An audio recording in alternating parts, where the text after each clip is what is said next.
welcome to 50/50 Booking. I'm your host, Peter. Hello.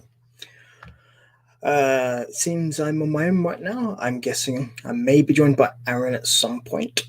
Just don't know what's going on with that right now. But we'll be going ahead as usual. So let's start off with the fun stuff. You guys can get more involved with our stuff, find out more, watch our special shows, special content stuff by having our Patreon. With different levels, different tiers for various shows. This one has its own particular tiers for various things and features, such as special Patreon shows, shout-outs, and so much more. And you can also support any other shows as well as paying what tiers you pick, so check those out. We also have a Twitter, and we have an Instagram, both of which you can contact us on by just posting stuff and just tagging at the page, basically, or hashtagging. In this case, 50/50 Booking, which is cool. It's what we like. Yay! Right. So let's just readjust the camera slightly. There we go. Right. With that, I was going to start on saying before we get to the shows, because there is something I'm going to broach here. WWE made some comments regarding the AEW Blood and Guts match. I'm not touching upon those here because this is not the place for that. If you want to know about the reactions to that match, that's High Spots. That is tomorrow. We're not talking about those here just because WWE feel need to comment on it here. This is a WWE-centric show. We are not commenting on that match here, just so we know. And, oh look, he's coming through the crowd. He's made an abrupt appearance. And he's on mute. Hello. And you're also very quiet.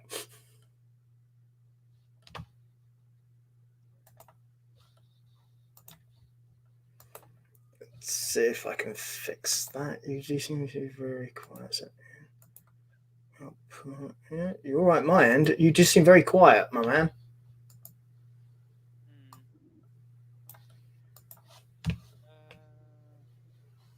Hang on, I'll come back out. I'll come out and come back in again. So I had to reconnect my headset briefly. All right, no worries. Cool. Technical fun stuff always happens. Love technology, but sometimes it does have its issues. So I know I could hear Aaron, and I'm sure you guys probably could as well, but he was very quiet, and it's better you don't have to strain to hear him. That's my opinion anyway. So let's just sort of say one out. But yeah, if you want to know about the WWE reactions to that match, you want to watch High Spots tomorrow because I will be talking about that match on that show. It's been a much less frantic week this week for WWE outside the ring, which is probably a good thing considering the last few weeks have been quite bad. There will be a subject I will broach, but it'll be at the end once we reviewed all the shows to do with WWE's booking. And yeah, it's a doozy and one I have a particular issue with. And we'll see if my co-host feels the same when he can return. With volume. It's probably because he's just been doing a Twitch stream not too long ago, so I'm guessing his sound might have been off that. Let's see if we can hear him now. Hello? That's better. Thought it might be. I'm guessing because you did your Twitch stream not too long ago, so I'm guessing there may have been an issue there, I'm guessing.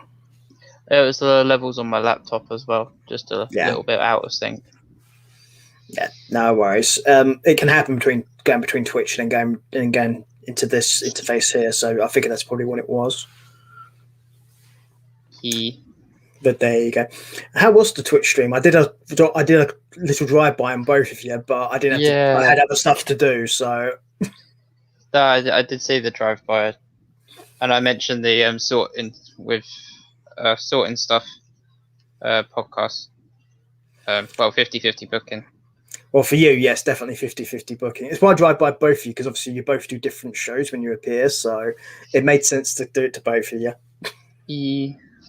Because I got Sackington as well. little mention for the channel doesn't hurt. Well, yeah, I mean, he comes here and does it, and I do it to him, so it's all good fun. And as soon as this is the show you appear on, it seemed appropriate to do it to yours as well. Yeah. So, speaking of which, because obviously you wasn't here for this part, we'll actually now do Aaron's stuff. So, yeah, Aaron was on his Twitch. It's a bit out of date. I've not updated your graphic yet. I apologise because he's got a lot more followers now. He's over 400 odd. Hopefully, he's higher than that. Is it higher? They've taken a swan dive. Oh, what happened there then? I've no idea. I went on a couple of days ago, and I've got less than 100 now. Okay, it may be one of those weird things that happens after they do these raids, I'm guessing, or whatever the hell it is. Yeah. So, artificial growth is never a good thing, generally. I prefer organic growth myself. But of course, we also do have this, which is what Aaron's doing this month. Yep. Which is for the Anxiety UK, who have no merch. So, Aaron's going to try and sort out his stuff for that, but he's trying something new every single day as his thing for this particular month. And how is the merch stuff going? And what did you try today? Today I tried Kaznan or Shaznan noodles, and they were seafood noodles. Okay. Like kind of like a pot noodle, but a bit more exotic. Gotcha. Okay. They're from Thailand, but they're number 1 in Japan, if that makes sense. It does actually, yeah. a lot of the countries in Asia intermix food and stuff, so it's not that unusual. Yeah. So it's the same way that like England, Scotland, and Wales do as well. So it's a similar sort of thing because proximity. Yeah. So I mean, they're not right next door, but Thailand's is geographically quite close to Japan, so it makes sense. Yeah. So yeah. So how's the merch stuff going? Well, the printing shop that I actually live near isn't open for business as of yet because of COVID. Shocker. Okay. So I've had to outsource to Amazon, and I've been looking at other places that do shirts around like anxiety fundraising or like anxiety like raising awareness, and I found one that's actually quite interesting. It's like a fuel dial, but it's like instead of a fuel gauge, it's an anxiety gauge, and it's pointing into the red, and it's actually quite a cool shirt. So I think I'm just gonna get one of those and wear it for the rest of the month, to be honest. Seems appropriate, let's be honest. Yeah. Cool. Well, at least that seems to be going quite nicely anyway, which is always a good thing. Mm-hmm. So, yeah, obviously you guys know where to find me. Right here. Links are in the description below. Taking wedding and booking events now because of what's going on. So I had quite a few of them come in lately. So those seem to be filling up quite nicely, which is good for me. Anyway, before we start with the program, I did explain this to viewers, obviously, before you turned up. I know WWE made a statement. Well, there's apparently have their thoughts on the AEW Blood and Guts match. We are not talking about that here because it's not a WWE thing. I'll be discussing that on High Spots tomorrow. So simply because it's not for this program, because it's things that people have heard. It's not 100% confirmed. This is what the official stance is, which is why I'm not saying it here.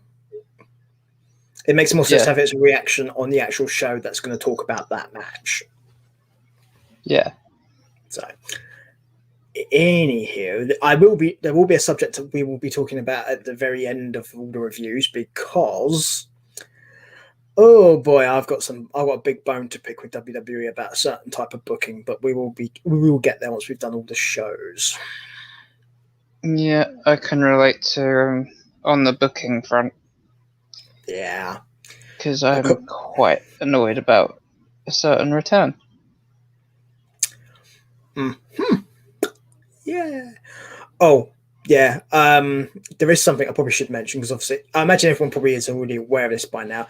But after the last SmackDown, Daniel Bryan, his contract expired literally that night. Nobody knew this at the time, but he's now a free agent. Mm-hmm. So it should be interesting to see what happens with that. What happens or where he goes, you might say. He might not do anything, in all honesty. He might just go home and be a dad. I could see him doing that. I mean, after his career, he's earned like the leave of absence, and he's got no like things that he needs to, do. He's got nothing left to prove, really. Yeah, I mean, he's done some interviews where he's talked about where there's been times he's had trouble with his daughter. He likes putting her on his shoulders and when she picks the leaves or trees. And apparently he's had some trouble with his neck doing that recently. So I think that might also contribute to why he might take his time if he does come back, or he just might not come back at all, I think. Well, if he does come back, obviously there's a lot more options out there now, especially with the world seemingly reopening. Yeah. So, yeah, especially a lot of these shows are going to start to be able to have full capacity soon in the States because particularly if you're based in Florida, because they've done away with the restrictions on crowds. Mm-hmm. So that could be interesting. Very interesting. But it's also something similar that's happening in this country as well. There's been a bunch of test things, but we'll see how it goes. But America seems to be a bit further along on that than what we are. But there you go. But anyhow, let's get down to the show that me and Aaron both particularly don't really like to do, but we kind of have to because it's the order in the week it goes. It's Monday Night Raw.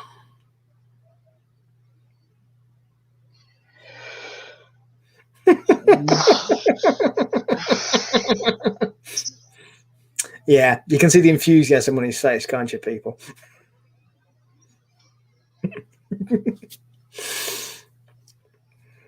Yeah. I didn't even want to watch this when I heard what happened. Yeah. I can't say I blame you. The one thing that actually has continued to like keep me watching Raw lately has been Priest, the way they're like booking Priest, because I find it interesting and I like Priest as a wrestler and as an entertainer. Yeah. And RK Bro, just because I like the way it's going. If we even know the way it's going, to be honest. Yes, Aaron made his opinions very clear on RK Bro on our last show. And, not a bad thing. People like what they like, absolutely. There'll probably be people out there who don't like it, but Aaron does. And Aaron's the co-host, so he gets to voice his opinion because he's actually here. It's as simple as that. If you want to voice your opinions, people know how to do it. That's what the comments section is for. You can join us for the live chat if you want to actually have a response to that. So, well, I'm just going to start in the order in which I have these things. Obviously, if I've missed anything, do let me know, but I think I've got most things. AJ Styles and Almas. It only took him like a month to return after WrestleMania. Well, they were partying in Nigeria. Did you not know? Yeah. That was the official party line for the story. There was a different explanation, but I'm not going to elaborate on that one. You guys can find that one out for yourselves. I mean, I don't like the partnering of these two. I wasn't sure of it at first, but now I'm just like completely sure I don't like it. I think a lot of people were not sure how it was going to go, but some people seem to like it and some people don't. So I think it makes AJ look weak, which is kind of stupid, to be honest, with his accolades. Well, the problem is when you have a guy like AJ, you want to put him with a talent like Omos to try and get him ready, almost, is what it is, I think. Yeah. And I think that's one of the reasons why touched on it before. Okay, bro, I think it's one of the reasons why Riddle's been put with Orton. I don't think that's an accident. I mean, no disrespect to like the New Day, but I wasn't surprised that they retained either, to be honest. Oh no. No, this didn't surprise me one bit. I mean, AJ and Omos had a segment, then eventually the New Day came out, blah, blah, blah, and then it led to a match where, as you rightly point out, AJ and Omos won. Yeah, and they didn't just win, though, they just kind of buried the 11-time tag team champions. And it made New Day look like a sideshow.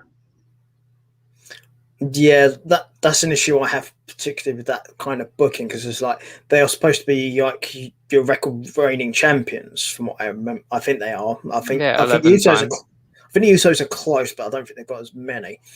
Usos have got 8, Dudleys have got 10, New Day have 11. Oh no, the Dudleys have got many more than 10. But if you're talking about just WWE ones, then yeah, it's probably about 10. I was talking WWE, yeah. Yeah, the Dudleys in total have got over 30. So, just to point that one out. But yeah. But I mean, it may lead to something for AJ and Omos. We'll see. But beating probably the most notable contenders for the title that easily. Oh, I mean, just yeah. Exactly. I don't see where the New Day go from here. Yeah, that's the issue with this. If you make them look that bad, I mean, where do you go? It's not like they can go back to SmackDown because there's not a draft due, but it won't be the first time that's happened either, to be honest. Well, to be fair, Vince McMahon's a crazy old bastard. He could just announce a snap draft, knowing him. I mean, they can always just like sit in catering for a little bit. Yeah, or they could do an old school Raw. You know, like SmackDown was made one magically just a few days beforehand. I didn't even understand what that was about until they we'll get to that. It with the 500. I was just like, we will get to that, don't you worry, when we get to SmackDown. I have some opinions on that. So, right. The next match I have is Charlotte Flair beating Dana Brooke. Well, duh. I had a couple of things that happened in between. Okay, go ahead. He had Adam Pearce telling Sonya that she's overstepping. Yeah. Eva Marie's return. I was actually going to leave that out until the very end subject because it relates to it. Yeah, I was kind of pissed off, especially with all the latest releases and stuff. Yeah, it's especially the iconic releases, and we've got like a superstar that we haven't seen in over 10 years, maybe, coming back. Yeah. I don't want to go into it too much now because it's kind of the subject we're going to talk about at the end, which is to do with the women's booking. And then Riker and Elias throwing a tomato at Randy Orton's head. Oh, right, yeah. Which made me laugh. It does lead to a match, which we will talk about. So yeah, that was probably the highlight of Raw because you saw like you saw the kind of madness in Randy's eyes, and then Riddle just went past on the scooter and went, "Hey, Randy." I was just like, well, we all know what's happening later then. The thing is, everyone thinks that Riddle's like that's a character. No, apparently from all the people I understand, that's just Matt Riddle. Yeah. Which I appreciate that. At least let him be himself. He's not going to be everyone's cup of tea, but I am a much more fan of that than you trying to put someone as something they're clearly not comfortable doing. Mm-hmm. So at least that makes sense, at least to me anyway. So then just Charlotte. Yeah, I'm gonna mention it because I'm a ex-music student. I like Dana Brooke's new music. Cool. But because the rebrand's been overdue because she's had the same music since NXT. It's the CFO thing. They're trying to get rid of all the CFO music. Yeah. So then newer music for her is actually quite nice. I think it suits her. I think she was one of the last people that actually has CFO music, at least on the main roster, anyway. Yeah. So it makes sense, but yeah, it could have been a much worse thing. But unsurprisingly, she lost to Charlotte, which is no surprise whatsoever. I don't get how Sonya's equal to Adam Pearce now as well. That announcement at the end of the match. Yeah, that is stupid. I mean, you can't just say that. You need to have somebody come out and explain that, because you also need to explain how Adam Pearson can do anything as well, because nobody's ever explained that. No, the triple threat as well. Backlash. I understand. You didn't say it properly. I don't care. I understand it, but why are we having somebody that's barely stepped a toe in the water in that ring for God knows how long announcing it? If we're gonna have anybody announce it, shouldn't it be Adam Pearce? Because he's like the one person that's semi-authority in the WWE at the moment. I thought Sonya was just supposed to be his assistant. Well, not being funny, I don't think either one of them should be announcing the person. If you're gonna have a person announce it, have Stephanie or Triple H come out to do it, because at least that makes sense in context of we all know that they are officers within the company. So for them to come out and say that, it makes sense at least. Yeah. Or have one of the backstage interviewers announce it, or have the commentators announce it. Those things make sense. Oh yeah, 100%. So yeah, the whole Adam Pearce Sonya Deville power dynamic thing is weird because there's no explanation. It's just there. I mean, I could see like them two having to be like split up, like angry sibling rivalry, like shouting arguments all over them. But let's face it, Sonya Deville just knock Adam Pearce the fuck out. I wouldn't be so sure about that, because a lot of people don't seem to realize Adam Pearce was a wrestler. Yeah, we know, but I knew that. But like Sonya's MMA and stuff doesn't matter. If you're a good enough amateur wrestler, then you can beat someone who's fluent in MMA. Trust me, shoot wrestlers were more feared than martial artists are, because shoot wrestlers can really hurt you without trying. It could be quite interesting though, if you think about it. Adam Pearce versus Sonya Deville. I'd be interested, but I don't think Pearce is up to being a wrestler anyway. I think it's one of the reasons he doesn't do it anymore.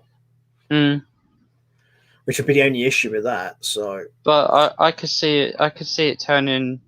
I could see it getting to the point where one of them's general managing Raw and one of them's general managing SmackDown, because they can't work together anymore.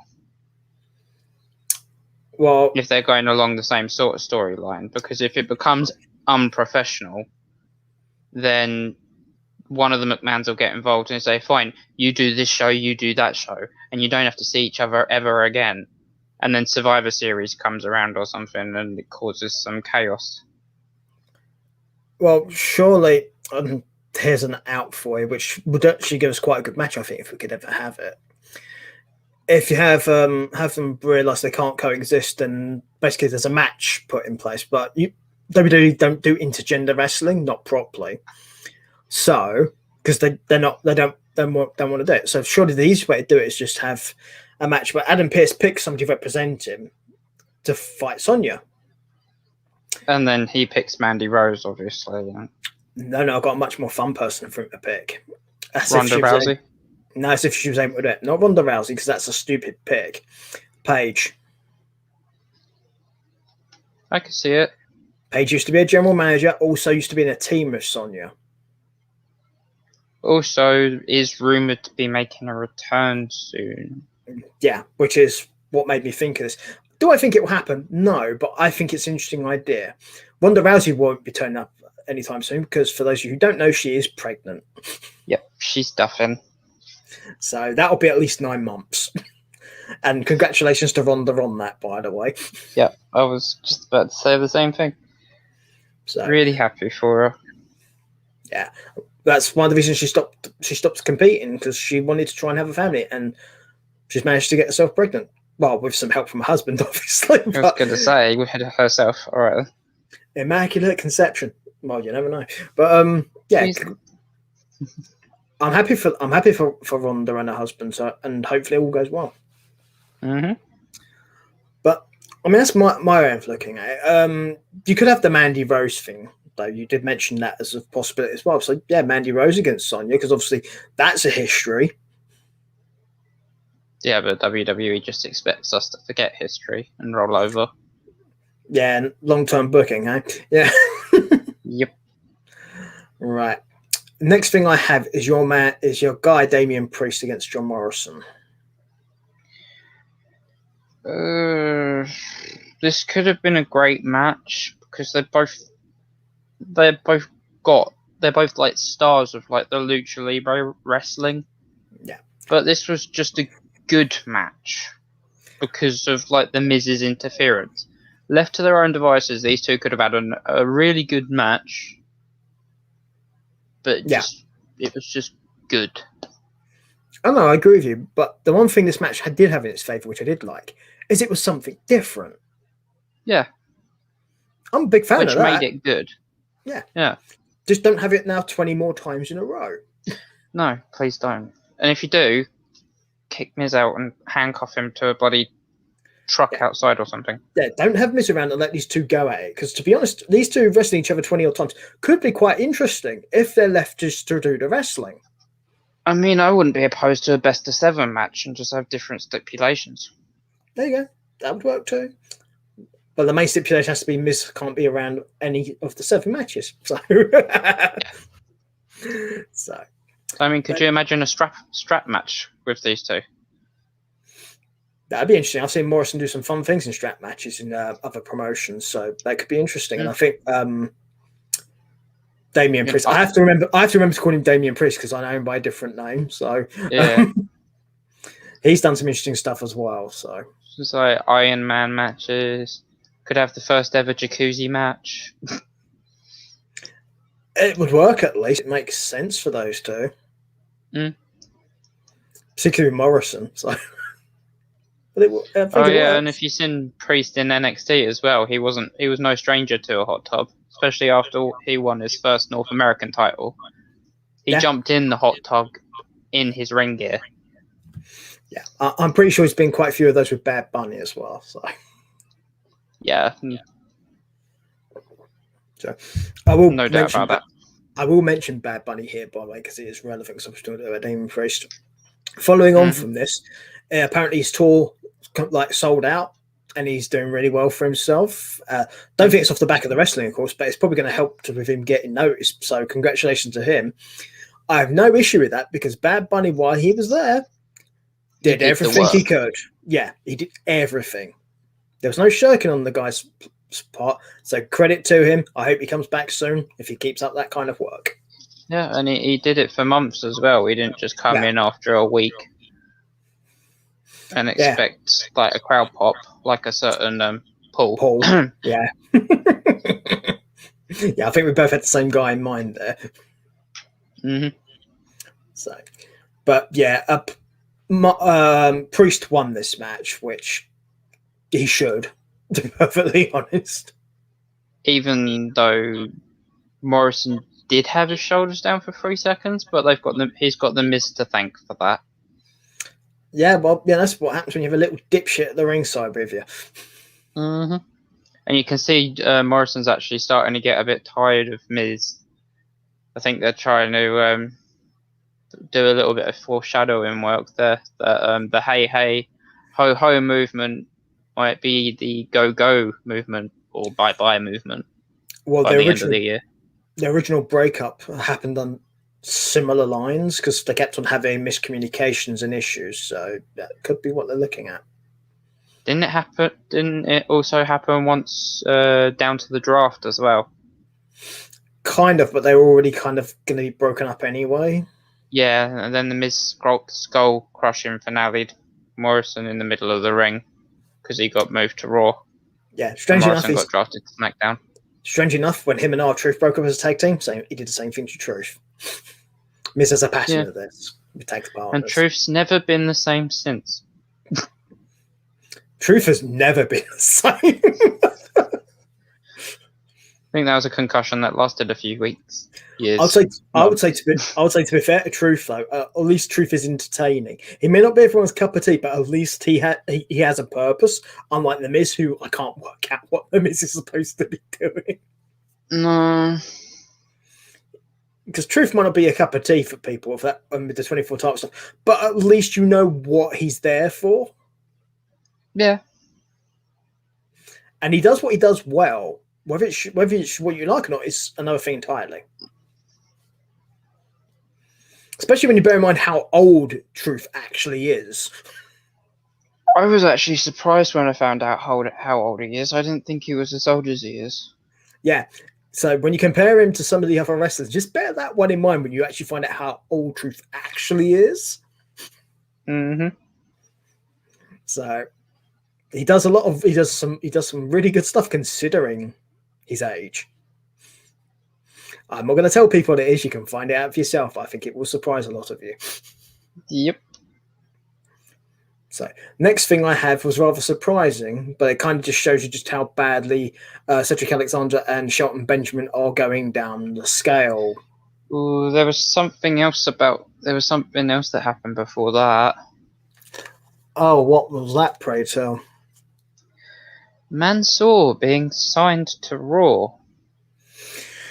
Oh, yeah, I'm going to talk about the Mansoor thing when it gets to the match. After all the releases again, there's 2 signees this week. The thing is, no, Mansoor was already on the roster thing anyway. It wasn't like he's a completely new signing, so that I don't mind so much. No, he was on the 205 Live roster. He wasn't on the Raw roster. No, but what I mean is he's not a completely new signing. He was already in the company. That's what I mean. Yeah, but still, like, why make a point of rubbing it in the faces of the people that were let go a week ago? Well, yeah, well, Mansoor being there, there's a reason why Mansoor's there, but we'll get to that when we get to Mansoor's match. So, yeah. But, yeah, this is, as you said, this where Mansoor is now going to be Raw. Okay, fair enough. Raw do need new people, though, at least, so it does make sense in that regard. I can see him being in a tag team with somebody if the solo path don't work out. I mean, Humberto seems like the obvious option because they're kind of fighting types, but the only problem Humberto might find at the moment is because of who his cousin is. He might have some issues trying to get pushes and runs. That's all I'm saying. I think Gulak might have some issues with some pushes and runs. Oh, don't you worry, we're getting to that. I've got some things to say about that. But before we get to that, it's the Lucha Dragons versus Alexander and Benjamin. When we came back off the ad break and the bell had already rung and we was halfway through this match, I was just like, did I miss something? Yeah. I was like, I don't know what the point of this match was. And then the bell rang and Cedric and Benjamin got beaten. And obviously Cedric grabbed the microphone, started firing off on Benjamin. I was just like, oh, well, this is happening then. I think that's your point to the match right there, because they kind of teased us beforehand before MVP and Lashley put their foot down when they were still in the Hurt Business, but obviously now they're not in it anymore. There's no stable influence to keep them from erupting like that. So it kind of does at least make a degree of sense, basically. Yeah, just took like 4 or 5 weeks for it to actually happen. Which is probably about as long-term in story as WWE are going to get. So at least it's something. I mean, a Cedric and Benjamin feud for the next couple of weeks could be interesting to watch. Well, I think they're both talented, so if you let them just wrestle, well, I don't have an issue with that. Yeah, I mean, I can see it developing pretty well.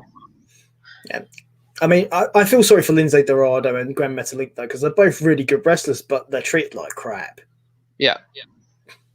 I mean, if you've seen it as well, Kalisto's found his new home elsewhere. too. Well, apparently there was a falling out between him and the other two. That's why he got split off. Mm-hmm.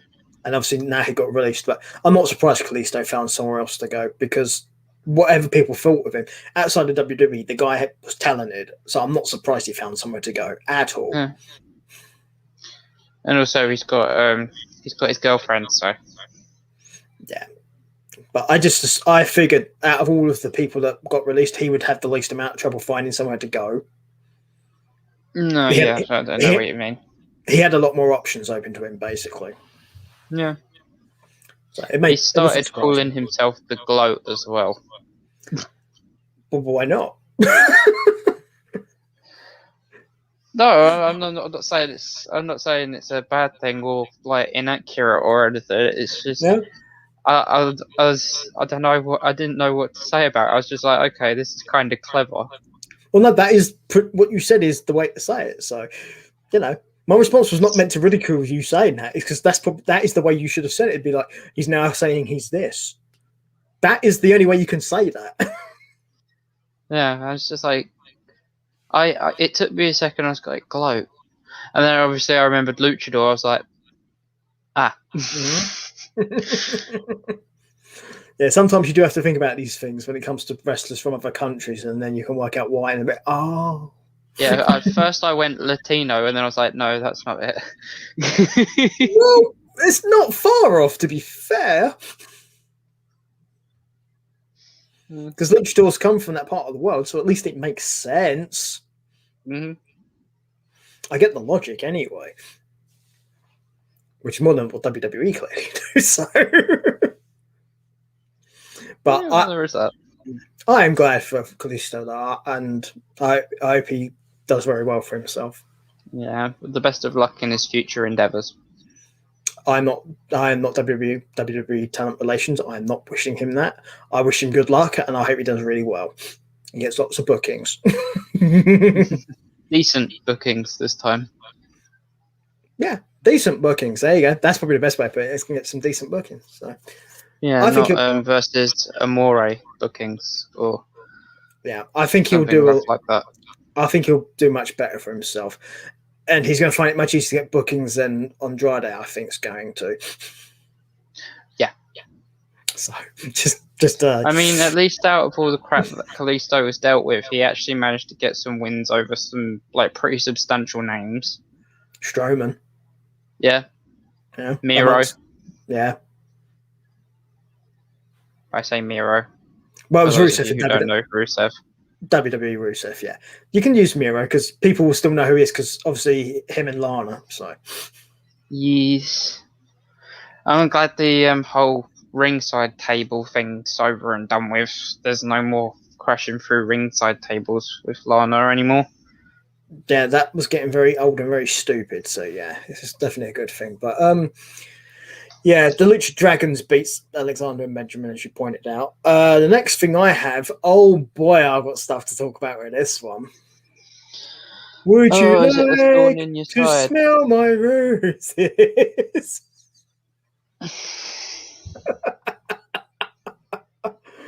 For those of you who do not know, we have Angel Garza against Drew Gulak. Which was truly a pain in the arse. It's a thorny subject. Yeah. A rose is his name is sweet. Yeah, it's a budding feud. Oh, God. Stop, my stitch is going to feel like you put a thorn in my side. I think you rose to the challenge.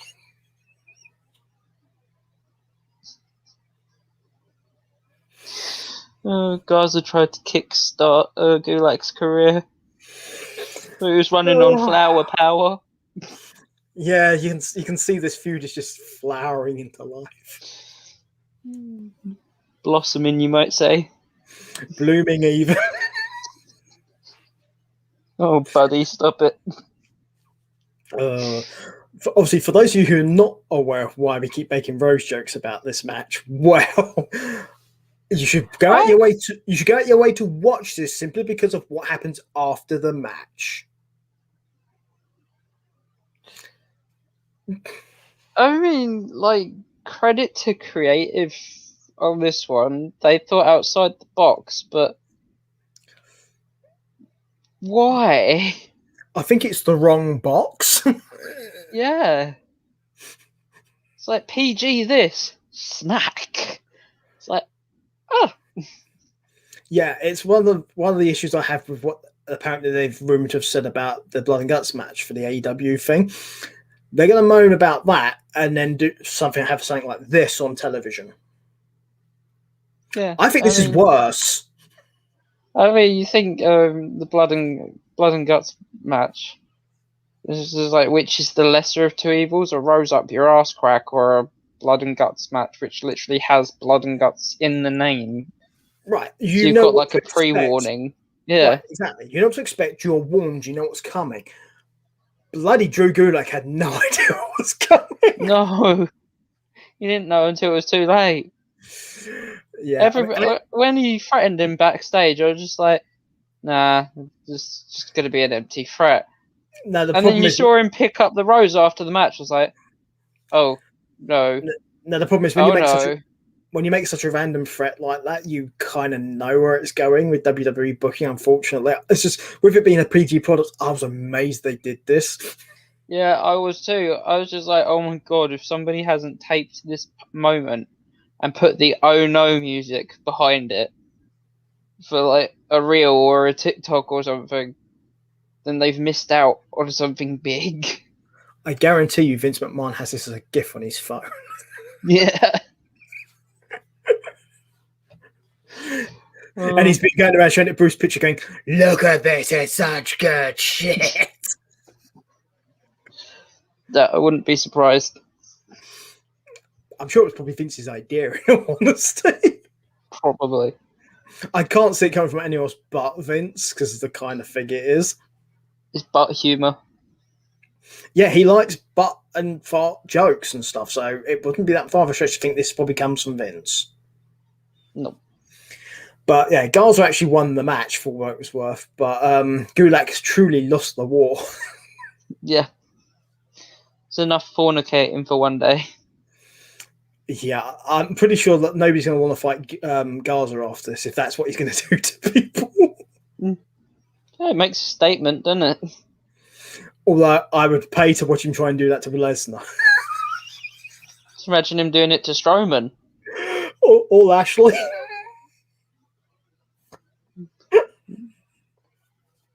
I think if anybody tried that on Drew McIntyre, they'd rip his pants by accident. Oh, it gets worse. You imagine if you still had Undertaker and Kane. Brothers of Destruction, yikes. Be a bit more than just destruction on their mind. Yeah. I mean, but in all seriousness, you just point. At least, yeah, they tried something different. I can understand that one. But my issue with it is you can't complain about your opposition. I'll use that as quotations because not really, but that's what they refer to it as being more adult, and then turn around and then do that. Yeah, you have no grounds for an argument if you're going to do things like that. No. So it's double standards, and to me, you lose your argument right there when you criticize something you yourself are doing some along those same lines. Mm-hmm. Hypocrisy is worst. But anyway, we'll get off of Drew Gulak's Ferozzi butt problem and go to the next thing, which I think Aaron will prefer much more from what I have. I have RK Bro. Yeah. I mean, I'm really liking this team between Orton and Riddle, to be honest. You don't say. I had no idea. Kind of felt bad for Elias on this one. If anybody saw the way the match actually ended, Riddle kind of mislanded the floating bro and landed on Elias's face. To be honest, I feel sorry for Elias anyway. He's got to team with Riker. That cannot be a fun thing for Elias. No. Bear in mind what happened to Riker's former faction members. He probably thinks he's next. I wouldn't be surprised. Why would you want to be near Riker after what happened to his previous associates? For those of you who are not aware, they both got released. So, and for those of you who are interested, there is a interview with one of them. He goes by the name Steve Macklin instead of Steve Cutter, Fightful, where he talks about all this stuff. So it's worth checking it out. It's over an hour. It's a very interesting interview. Mm-hmm. So, but let's see. So yeah, RK Bro, fortunately and rightly so, win this match as they should. Yep. You mentioned it word before. Yeah, Matt Riddle kind of missed the landing slightly, but my only issue with that is it should have been on Riker, because that I would have not cared. Yeah.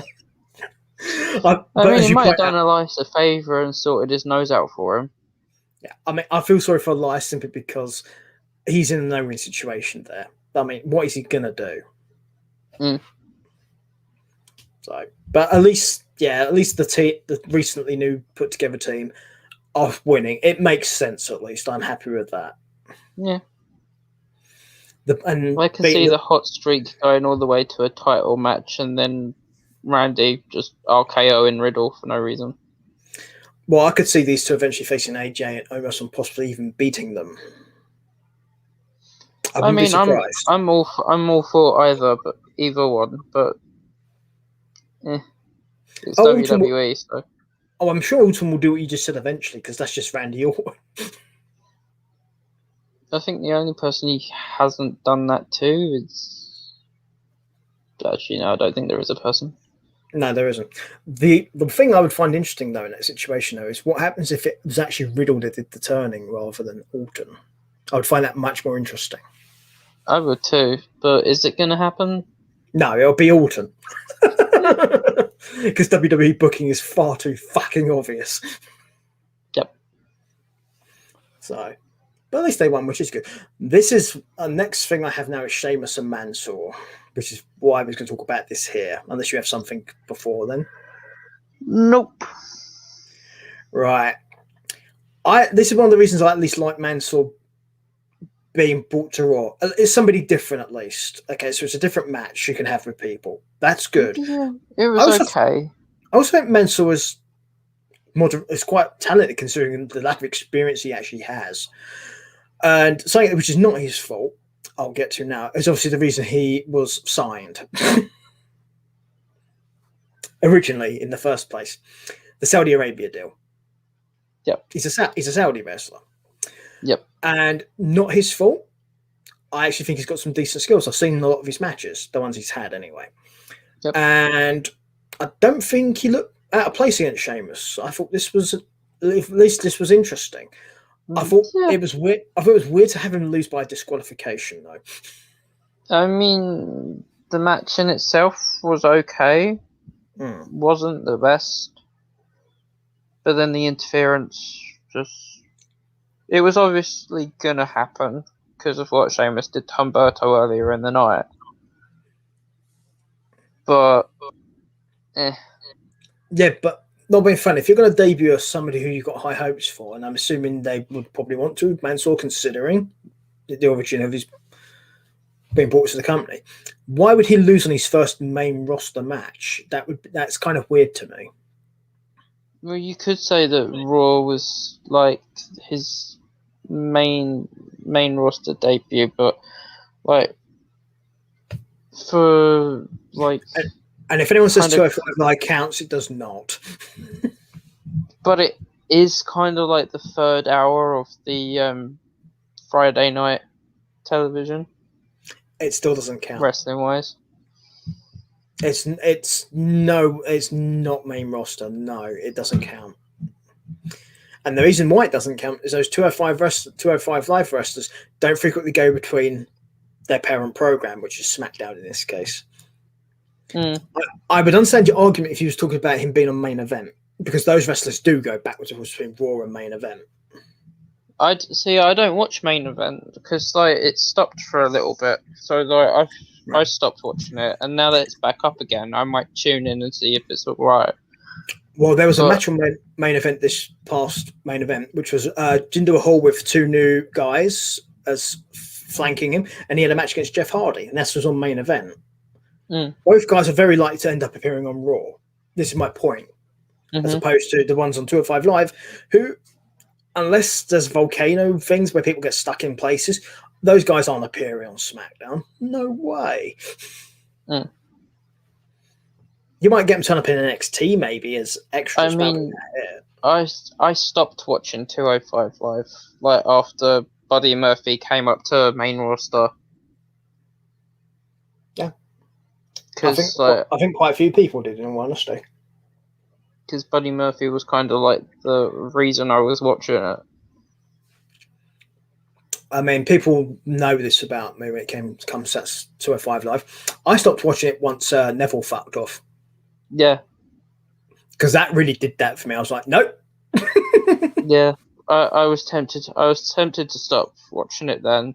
And then you had Cedric Alexander leave for Raw. And then you had Mustafa Ali move for Raw. And you had Buddy Murphy after the draft move to SmackDown. I was like, what's the point now? Like, Yeah.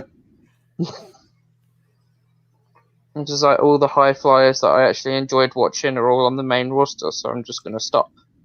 And they screwed up with Rich Swann as well. They let him go, which I think was a mistake, which he clearly proved since being an Impact. He's an actual former Impact World Champion. Mhm. And I've seen a lot of these Impact matches. He's been doing very well for himself. So I think that was a mistake. I mean, I understand why they let him go, considering what situation was at the time. But at the same time, wait until you find out, because not long after he got released, the charges were dropped. Mm. And it's pretty much known that it was dropped because basically they were made up. Yep. I mean, in all fairness, and I was just an argument, same happened with Enzo Amore. I'm not an Amore fan, but that's what happened to him when he got released. Not too long afterwards, the charges got dropped because it turned out she was lied. Mhm. So, in a matter of fairness, I'm just pointing this out. I'm not an Enzo Amore fan. I was never an Enzo Amore fan. But in the interest of fairness, it's best to explain this because it's similar to the Rich Swann situation. And it was both 205 Live guys as well. Yeah. So, but anyway, yeah, Sheamus won by DQ over Mansoor. But hopefully Mansoor can have some decent matches going forward as well. I mean, I can see Mansoor going up against Humberto next week for a number 1 contenders match. Possibly. Or what you might find happen is Humberto will end up fighting Sheamus and then Mansoor will get Humberto disqualified. Yeah, and then maybe turn it into a triple threat, because that seems to be the theme going on at the moment with Backlash. Yeah, that was kind of my thinking. They need something for the pre-show, right? So... That's all I'm saying. Fuck. Although saying that, since it's WrestleMania Backlash, maybe the women's battle will be on. It wasn't Mania, so... I think that just went over like everybody's head. I think that was down to weather. They said, "Oh yeah, we've got to wait 15 minutes for the weather. Let's just cancel the women's battle royale instead." Oh, the women's battle royal was never meant to happen. It's part of what I'm going to go on about later when we talk about the women's booking. Mm. They actually cancelled the women's battle royal this year. It wasn't supposed to happen. Which like sucks because it's an annual thing. Yeah, but even the men's one wasn't on Mania. It was put on the SmackDown before it. But the women's one, I think, is a much bigger issue because I think there's a lot more involved in that. So we will get to when we finish talking about SmackDown. Mm-hmm. Right. Next thing I have, I'm just going to go through this very quickly because nobody really goes. Alexa Bliss's Playground.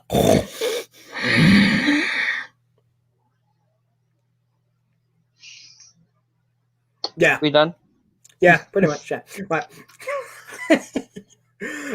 So next thing I have is a tag match between My Hole and the most underutilized wrestler in the world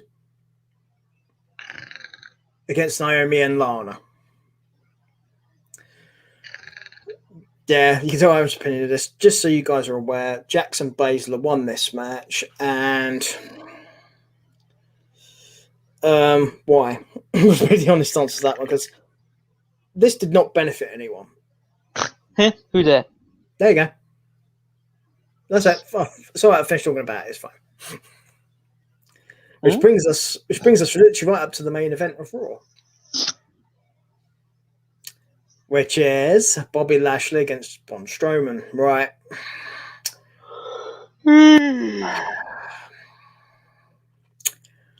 Right. If you're gonna have a triple threat main event, why would you have a match like this knowing full well the other guy is going to get involved? It's really obvious.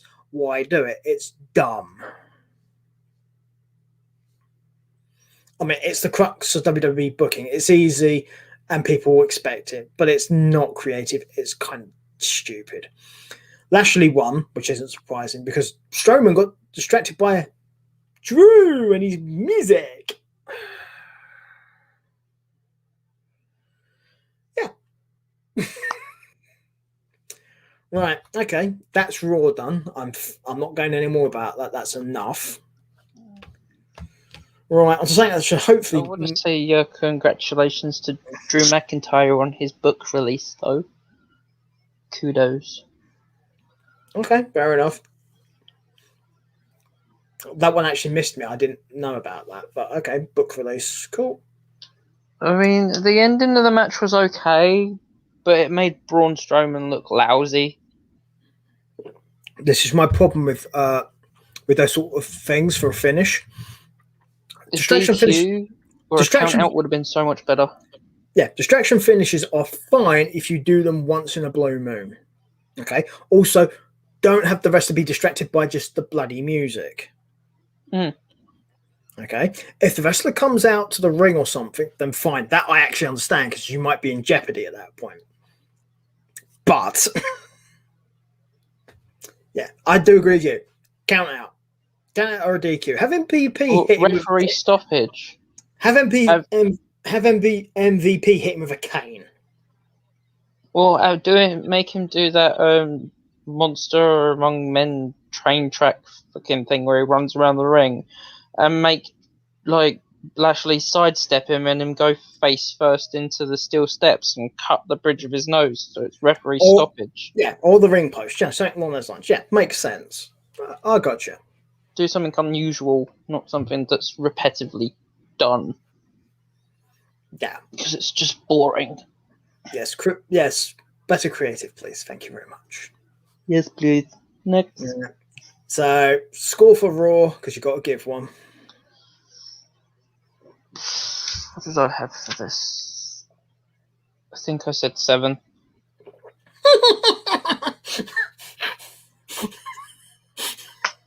I'm joking. Were you high? I wish. I was going to say, were you high? 5. Okay, I know Matt Riddle was, but hopefully you were. It's a 5. Okay, that I at least understand, because there was a couple of good things on Raw, but most of it was trash. Trash? You know, those trash bags that they used to send talent their stuff. It was one of those.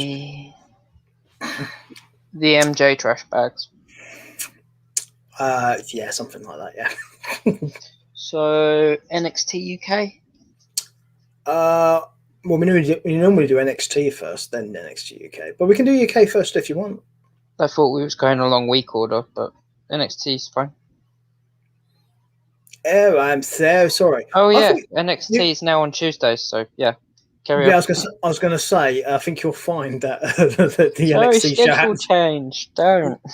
Yeah, I know it kind of gets a bit weird for me too, because particularly with all the stuff I have to watch for the various shows I do, the AEW stuff's going to get a bit weird because they've got the NBA playoffs on TNT, which means the Dynamite show is going to get moved around a lot, which is going to be fun for me. And then of course you've got WWE constantly shifting shit around. This doesn't help either. No. I've stopped watching most of the things live now because it's just too much hassle. Yeah, fast forward, fast forward, fast forward. Yeah, that I get. That's pretty much how most of my viewing habits are. It's basically most of it's on demand. So I mean, I'll be honest. Like for the first time ever, I actually skipped part of NXT UK, but I'll get to that in a little while.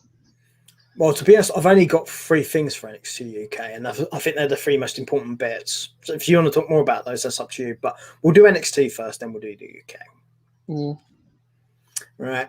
NXT then. I have the Falls Count Anywhere match between Swerve Scott and Ruff. I'm glad this was first because it was advertised like it was going to be a main event. So we missed all the good parts during the bloody ad break, even though like you had the small screen on the side. Picture. You missed the commentating, you missed all that stuff because of the adverts and some of the best parts of the actual match itself. I mean, some of the moves in this match were absolute madness, to be honest. I mean, it was a good win for Swerve.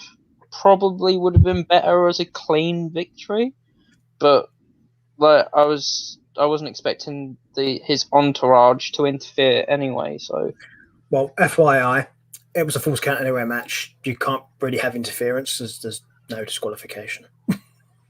Yeah, I know, but I wasn't expecting anybody from his entourage to like interfere because I wasn't aware that he had any people in his entourage that were actual wrestlers. I thought they were just friends in a made-up crew. Mm-hmm.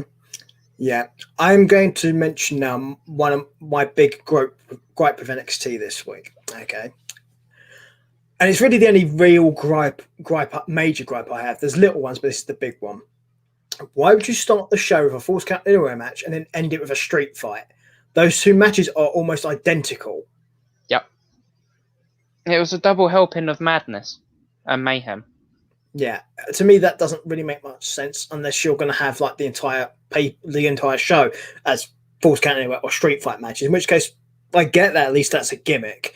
But having them top and tail it is weird because you're telling people we're going to give you this right at the very start, and then you're going to have to go down, and then we're going to bring you right back up again for the same shit at the end. It makes no sense to me. It's like main course, canapes, main course. Yeah. I mean, don't get me wrong. I enjoyed both of these matches, the street fight and the Falls Count Anywhere match. But I mean, the street fight I enjoyed more, in all honesty, out of the 2 of them. Yeah. This I enjoyed for what it was because it did what it was meant to do. Was it the best of matches? No, but it did what it was required to do. I understood the purpose of it.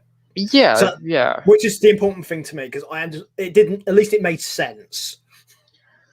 I mean, it was a good enough match, and like I said, some of the moves in the actual match itself were pretty like, what the fuck? Where the hell did this come from? Like a crucifix bomb off the top rope, a poison runner off of the top rope as well onto the floor. I was just like, well, okay then. Leon Ruff is definitely pulling it all out of the bag. I think the ending just felt crappy. Yeah, the thing about the ending is I don't really think it helps Scott, in all honesty. No. If anything, it kind of protects Ruff, but still. Yeah, but why would you need to protect Ruff if he's not got a title? He's not got a title opportunity. Just you could have had him beaten clean in the middle of the ring. We're also not building him into anything, so that made no sense either. So yeah, no. But it was an okay match, but yeah. But you said at least it was at the beginning, so I got that. Mm. Possibly could have done without being a Falls Count Anywhere match, though. Would be my only real thing to it. No DQ, yeah. Falls Count Anywhere. Yeah. But there was no point because apart from the little segment in the actual like performance gym area that we missed through that fucking ad break, we didn't see anything. Yeah, I'd agree with that.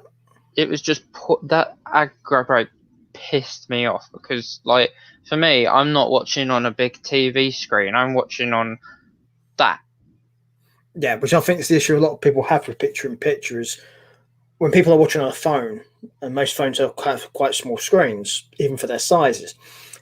When you shrink a picture to have another picture there, it's going to be a problem because it looks weird. Yeah, I mean, don't get me wrong. I've got no problem watching Raw and SmackDown on this because they don't have that picture-picture break bullshit. But when it comes to NXT and NXT UK, if I want to put it on my TV, I have to download the app and go through all sorts of things, and then there's always the chance that they won't upload it on time anyway, even though you pay $9.99 for it. Thank you very much, WWE. It's like they don't always upload it on time. Sometimes they're a week late with uploading the previous week's NXT, and then I wouldn't be able to talk to you, do this podcast on time about like NXT and stuff because I wouldn't have watched it because I wouldn't have been able to. And there's also the regular people who just watch the program because most people, there are very few things people do appointment viewing for now, but I know a lot of people who do appointment viewing for NXT and several other shows as well. And if you do an appointment to watch a program and then the program's not there, then eventually, if it keeps happening, you're not going to come back to watch it. So you're going to lose viewers that way too. Yeah. And I'm not being funny. Like, it's a lot easier for me to carry this downstairs and sit on the sofa opposite my mum, who I care for, because I'm a full-time carer at the moment. Yeah. It's a lot easier for me to carry this downstairs and watch it than it is a laptop, because I can put this down like that. Let me carry my 32-inch TV down the stairs. Yeah, or just like lift up the laptop instead, or just be like, "Here you go, mum. Here's your cup of coffee. Here's your tea." Blah blah blah. It's a lot easier to carry this around than it is. Yeah, here you go. I'm just watching my program. Here you go. Yeah, and bear in mind, I've got the notepad on me as well, taking notes, so that way I can remember what parts I have. Otherwise, if I don't do that and I have a seizure, then I've forgotten the whole week's worth of wrestling. Luckily enough, that hasn't happened yet, but yeah, let's hope that keeps up. So yeah. Otherwise, you have a very nice Peter session, and I'll just be sat here going, "Sounds like an interesting week." You'd have me trying to explain to Aaron what happened, basically. It'd be fun to see how I'd react to some of the things that happen, though. Yeah, I think at some point we should probably do a Patreon show where we look back possibly at an old pay-per-view or something and then look at those, because I saw most of those. I don't remember half of them because of my epilepsy. Well, that's kind of my point. Yeah. It might be an idea to go back through some of the older pay-per-views and possibly do something on that maybe at some point. Like as a Patreon show or something. I don't mean as in doing here, so it could be interesting because me and you do need to do a Patreon show for this show at some point. So it could be like, guess what happens next? Yeah. I mean, there's a whole bunch of things we can do, but obviously we will go into that. We will discuss that at some point. It's just that because you brought it up then, it just made me think of it. So, but also, at least we still have the WWE Network, unlike America. Yeah. They got a Peacock instead. Yeah, which doesn't pause, doesn't let you rewind with live shows. I mean, if you're watching it live. So there has its issue. What I tell you lovely people in America, by the way, get a VPN and set it to anywhere outside of America that still has the network and do it that way. Don't use Peacock because apparently it's terrible. And apparently the user interface is worse than the networks is, and that's saying the networks is bloody terrible. I can admit to the network interface being. The irony being is before they changed it, the network interface was actually much better. They made it worse. Yep. So there you go. I used to be half an hour into blooming pay-per-view and I tried to watch it on time. I was like, Yeah, we should probably continue with NXT rather than going off on the sidetrack. So, next thing I have is Cameron Grimes against Asher Hale. Or Hale Asher, whatever. Yeah, I didn't get his name. Like I wasn't even sure how to spell it, so I just put Grimes versus New Guy because he wasn't really in the ring long enough for it to count as a match, in my opinion. Yeah, because it was literally Squash. Thank you. Next. Yeah, he used to have a different name, but I just don't remember what it was, in all honesty. As in Hales, I mean. For a second, when I saw him come out to the ring, I thought it was blooming Snapjack. I was just like, Shane Thorne, is that you? That does bring up a good point, actually. You bring up Shane Thorne. They've not seen hide or hair of him since the old breakup. Yeah, so it makes you wonder where he is. Well, he wasn't released, so. Well, no, but I'm guessing he's probably in catering. Probably. Along with could you Wyatt. see him like popping up with Alexa Bliss at some point? Oh no, I think he's in catering with Bray Wyatt. I think that's where he is. I wonder if he's still wearing that mask. It's going to smell a bit, isn't it? Well, him and Bray are probably just sat there in their masks going, "Oh, bloody creative." I was born in the darkness. I was born in darkness. That was T-Bar. I was born in catering. No, that's a T-shirt. I was born in catering. We'll have to see if we can get a T. We will have to see if we can get us a T-shirt at some point, because that would be hilarious.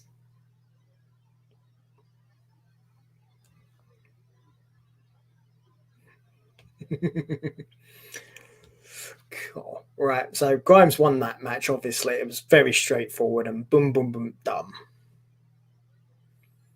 It's what we expected, because. Man, you think the one day that I spent upstairs in my room, tidying, mind you, I was tidying my room and organising a few bits, and I get it in the neck. Of course you do. It's because you're not where somebody wants you to be. Generally, that's what it is. Mm-hmm. And the trick was she's going to be saying tomorrow when I'm like having a friend over. Like, what the hell? Yeah, it's almost like you have a life. Oh wait. Imagine. Okay, so next thing I have is a match between Tommaso Ciampa and Ben Thatcher's tag team against the Grizzled Young Vets. Woo boy. It was a great match. Yeah, that's what I mean by ooh boy. I mean, a nice win for Ciampa and Thatcher. By submission, which did surprise me. I feel a little bad for GYV because of the poor booking, to be honest. But I will, because I like Ciampa and I like Thatcher, so... Yeah, this should have been a pinfall, though. I don't know why it's a submission. I think it was just to add a bit of a oomph to the victory. Yeah, but I think it hurts the Grizzled Young Vets by having them submit. But the way the submission came about kind of evened it out a little bit, because it wasn't a fair victory.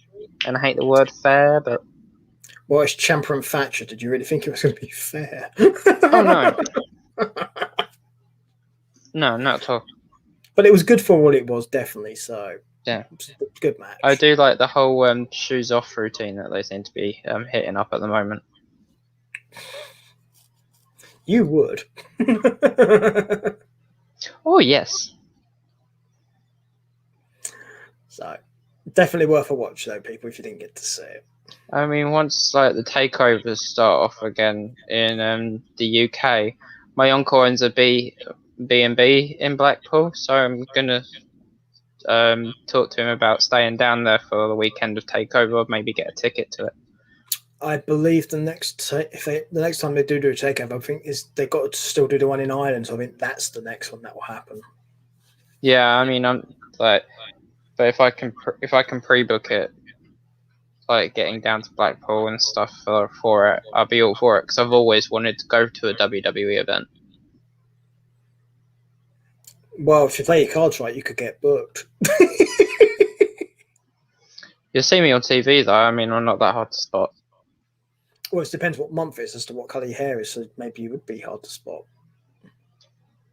I'll get a top saying 50-50 booking on the front. Yeah. Oh, no. What you do, go on brand. I was born in catering on the front. On the back, you have 50-50 booking. And then like the CWC logo right like there. There you go. You got it. That could be quite funny. I'll be at the front row and I'll just be like this. I am the human billboard, and I was born in catering. I was born in catering. Oh dear. Right. Next thing I have is Johnny Gargano trying to weasel his way out of his match against Bronson Reed. Yeah. At least it makes sense for the way to try and do this, because it's in fitting with Gargano's kill character, but this was a waste of time. Yeah, I don't even have it written down. That's how much of a waste of time it was. Yeah, I only mention it because Storyline. Yeah, basically that's the reason I mentioned it, because NXT, at least NXT, when it comes to storylines, I tend to trust them more on this. It will have a payoff Eventually. Unlike if this was on Raw, for example, or SmackDown. I trust NXT to have more like to have a payoff for this. Yeah, I guess. So, next thing I have is the Karrion Kross thing, where he's just standing in the ring. See, this should have been the end of the program. Possibly, but at the same time, it felt like an ending when I was watching it. I was just like, wait, have they forgotten about the street fight? Because all hell broke loose. Yeah, this is another thing that I think damaged the street fight.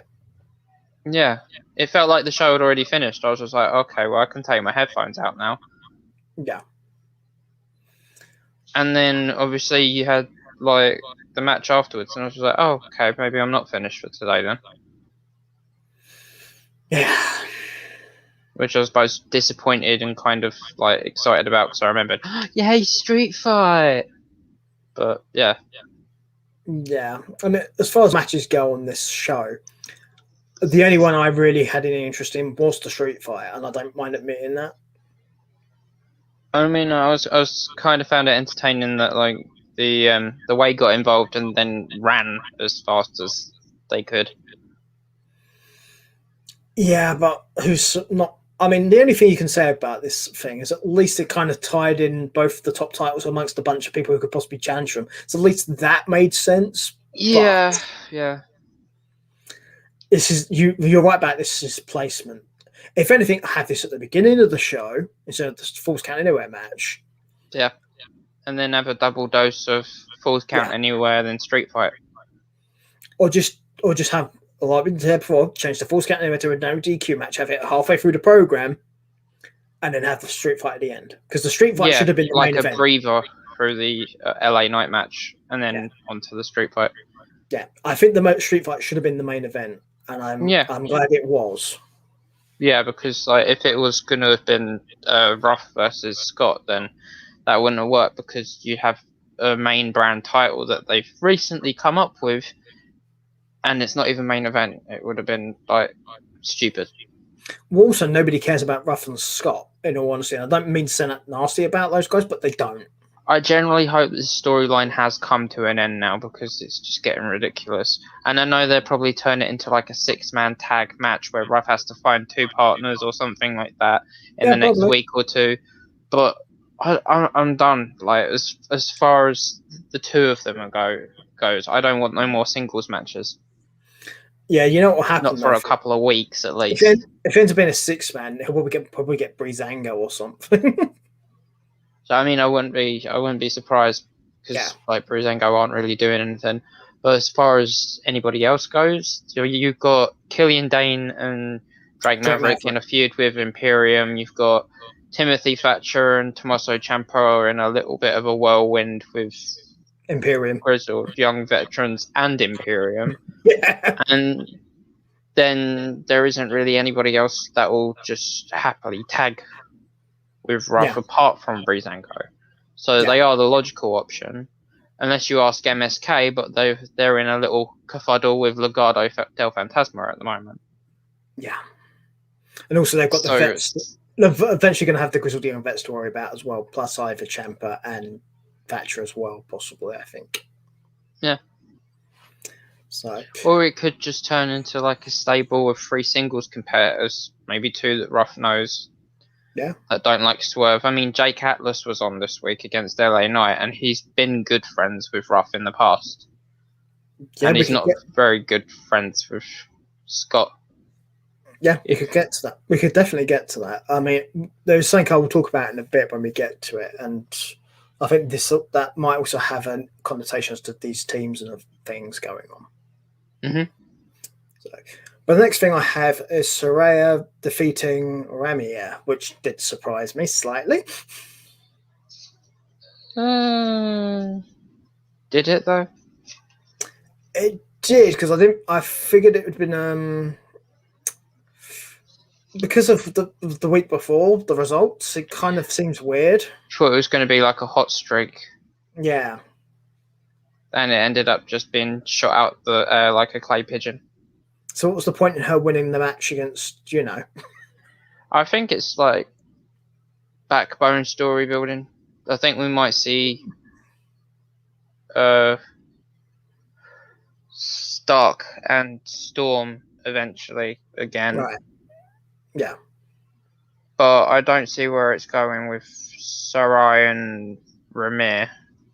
Yeah. Unless they tag together against Storm and Stark for some reason. I don't know. I mean, there may end up being something to it. Fair enough. It's just at present, like you say, I can't see it either. Yeah, I mean, Ramir had nothing to be ashamed of at all by the loss of the match, even though it was a really good match. And with Sarai's hype and like skill set, it was kind of, if she would have won this, it would have been another huge upset. And they're not known for doing 2 huge upsets in a week, because if they did, then we'd start to expect them.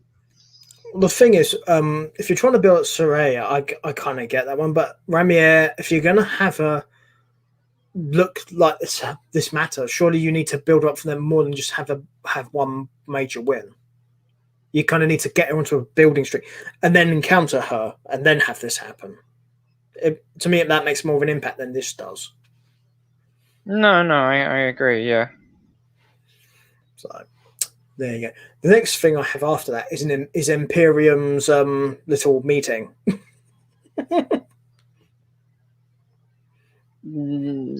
Just a time filler, really.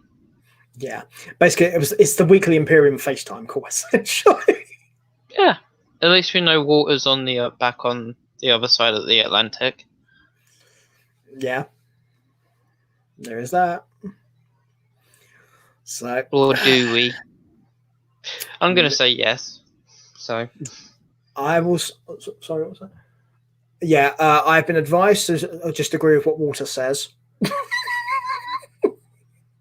Probably for the best. If you like the colour of your chest. I like my chest breathing and not collapsed, so I'm going to agree with Walter.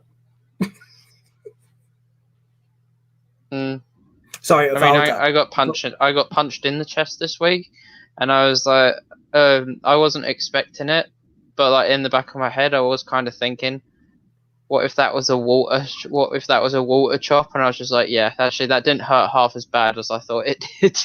It's just like it could have been worse. We're not being funny. Bruce doesn't punch that hard, I imagine. It wasn't Bruce. Was it Charlie? No. Oh, never mind. The next thing I have is on my list is what I was going to talk about, where it relates to these tag teams and stuff. The Diamond Mine. Sorry? Did you see this? The Diamond Mine. Oh, yeah. I saw it. Okay. Right. For those of you who've more recent wrestling fans, you may not be familiar with this. The Diamond Mine was actually a faction WCW going back few decades now. Originally, it was Vinny Vegas, the Diamond Stud, and Diamond Dallas Page. Now, for those of you who don't recognize the names, that is Scott Hall, Kevin Nash, and DDP. Yep. Now, if they're going to do something similar to this could be interesting because it could be 3 people they've got really high hopes for, and they're going to put them together in a faction, possibly. I wouldn't be opposed to it, especially with the Undisputed Era now being out of the picture, and with Legado in the picture as well. We could have some really high caliber matches. This could also be something to help out Ruff against Swerve Scott's lot as well, if this ends up being a thing too. Because we mentioned about people being involved in matches and feuds. This could be a thing for that too. You never know. And I will also say that what if these Diamond Mine people are handpicked by Scott Hall, Kevin Nash, and DDP? Yeah. I mean, that could add some emphasis on how far they go in the division as a team. Yeah. I mean, I'm only assuming they're involved because of the name. I mean, they may not be at all, but I just think it makes sense to me at least. I mean, Scott Hall and Kevin Nash won't have an issue with being around WWE. It's not a thing. DDP may be more of an issue because he's much more closely associated with AEW these days. Yeah. And he's also just got over COVID as well, and he's been doing a lot of his DDPY stuff too. Yeah, I mean, it's not like WWE are worried about involving themselves with AEW members. Oh, they are now. Especially after the Stone Cold Steve Austin podcast. Oh no, they are after that. Why? The very next episode of AEW got 1.4 million viewers. And how many viewers do you think Raw normally gets at the moment? I'm gonna go with less. It's about the same. Yikes. Bear in mind, AEW's only been around for like a year and a half or so, and most of that time has been without fans. Double yikes. So, yeah, I think Vince regrets that, in all honesty. Just a bit. So, we'll see if it pans out to be anything more than that, but that's why I think they'd have an issue with that. I mean, DDP's not signed to an AEW contract or anything, so it's always possible he could turn up, but it's also the fact of, as you just mentioned, he's got over COVID not too long ago. So I think he's probably still running the risk. Yeah, plus he was old when he wrestled, so obviously he's a lot older now. And obviously he's still got his business to run. Yeah. But it doesn't mean he wouldn't be involved. But I think it's more likely it'll be Kevin Nash and Scott Hall if this is a thing that involves the original Diamond Mine. Yeah, I mean, like, with it as well, the thing about handpicking is you wouldn't have to go there in person because technology is a wonderful thing. They could just be looking around the PC center and turn it into like a secret kind of thing.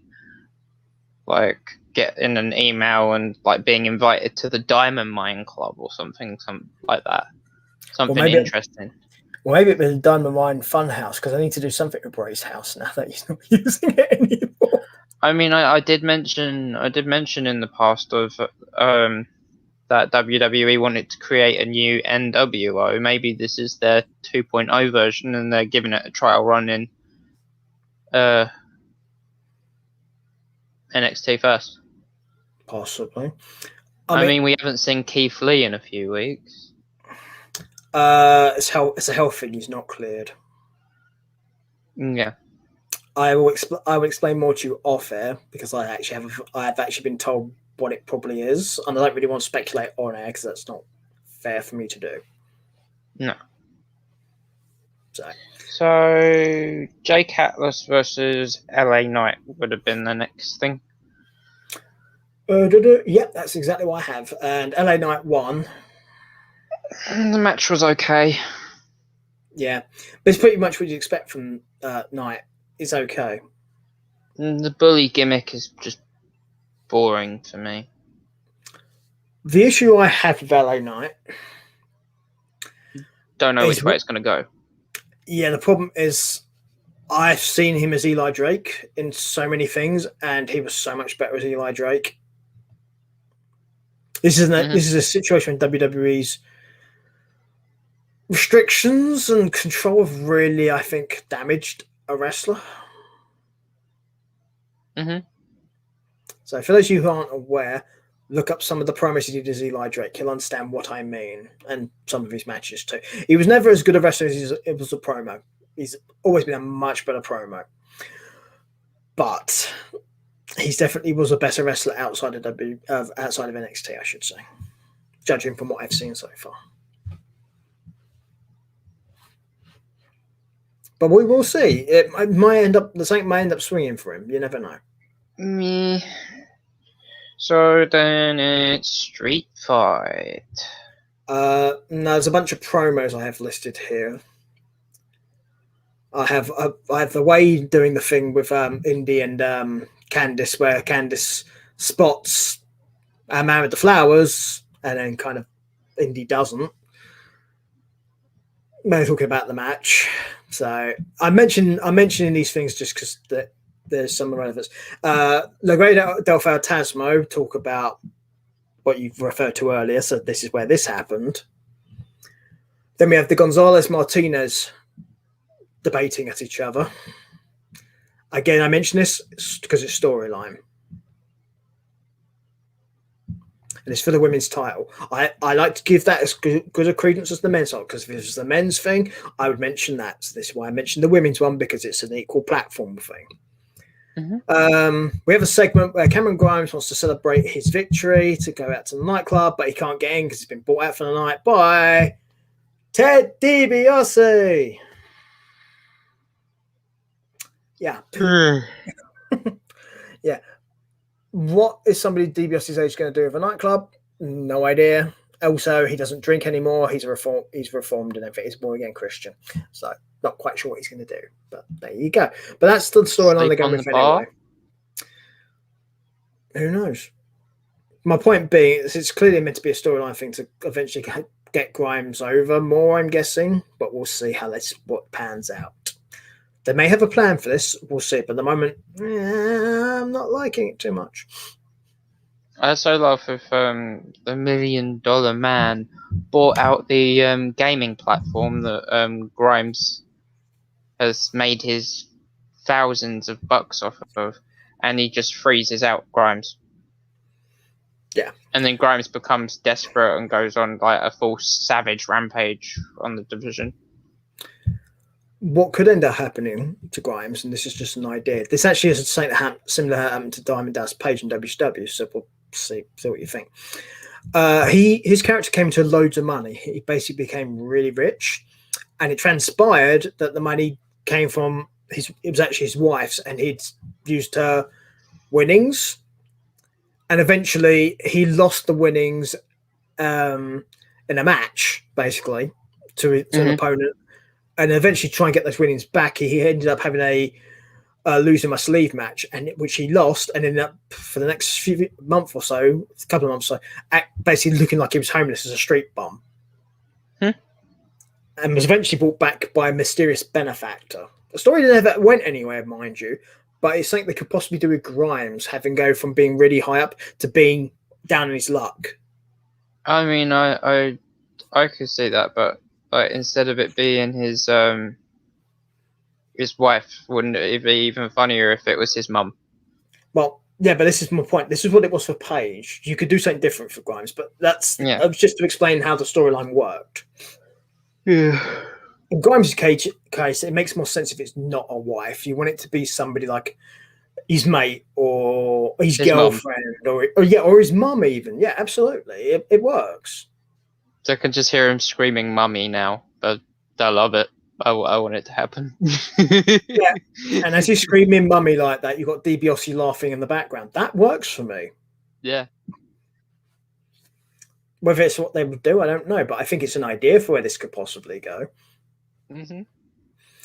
So I'm trying to be constructive here and not necessarily assume it's going to be bad. I want to give people an idea of something that could happen, and this is probably what I would try and book if it was me. Oh yeah, I'd book the same. I just got cramp in my legs. Yeah. Don't book that, people. It's nasty. No, it's not fun. I mean, I like to take the mickey out the booking on this on WWE on this program because it's kind of the reason this program's called what it is. But at the same time, I do like to also put forward suggestions. So we're not all about destroying stuff. I like to give suggestions as to what could be done and what I might possibly do. You guys don't have, you don't have to agree with us. If you do, great. If you don't, you can always give us your own what you think. And if you've got better ideas, post them in the comments. Yeah, or better yet, apply to be on WWE's creative and have Vince McMahon throw your shit out at the last minute too. Or hell, if you're brave enough, post to be on their creative team and just watch our videos and take some of our stuff. We don't mind. We don't want the spotlight. Yeah, and turn up to the interview, the interview with the T-shirt. I was born in catering. Yeah. So that's going to be the saying for the next few weeks, isn't it? Oh, I think that's going to last probably a bit longer than that. I am a comedic genius. Yeah, it's good. I like it. To be honest, I think it's going to keep getting used. I need to get a top. I need to get a shirt with that on it. I'm sure we can. We'll have to sort something out, obviously. So definitely have to. It would have to have it would have to have a Fiend mask or a Slapjack mask on it. No, what you do is just have all the masks lined up, like T-bars, Mace, Braze, Shameful, the Slapjack one. Put them all in a line. What about the original one, the Gobbledygooper? Wasn't born in catering though. That's the only problem with that one. These ones, because they were complete jobbers. I mean, unlike the Gobbledygooker, never actually probably had a match. Just doesn't really count. And was never actually used in a long-term story in a storyline as such. What was supposed to be what was supposed to be a serious storyline, I should point out. So, but we are finally here, the NXT Street Fight for the women's tag team titles. It is Shotzi Blackheart and Ember Moon versus Indy Hartwell and Candice LeRae, The Way. That was a great match, but and The Way actually got the win. I was actually kind of surprised, but glad in a way. I was happy this happened, but at the same time, I'm like you. I was like, I didn't hate it, but at the same time, I was thinking, but because the issue is the title was probably changing a bit too frequently for a new title.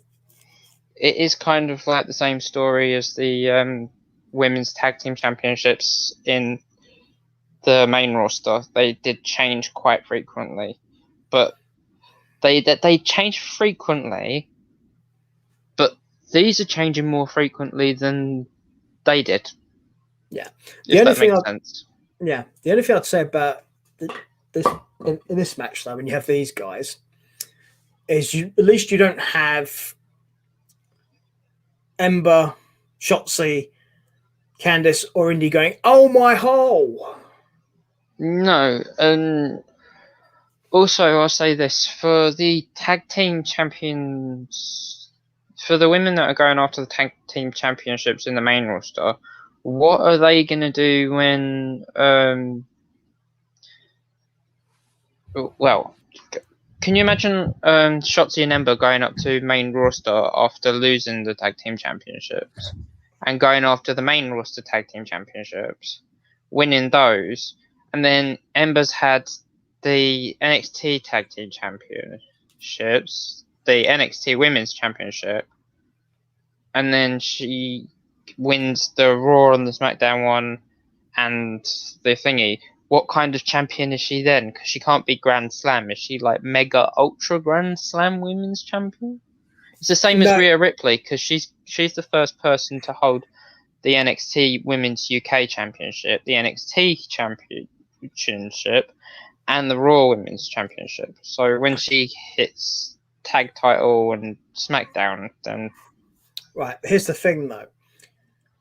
You'd still be a Grand Slam champion, and the reason being is the NXT tag titles didn't exist for a lot of those women before they went to the main roster. The ones that were on there were in NXT at the time.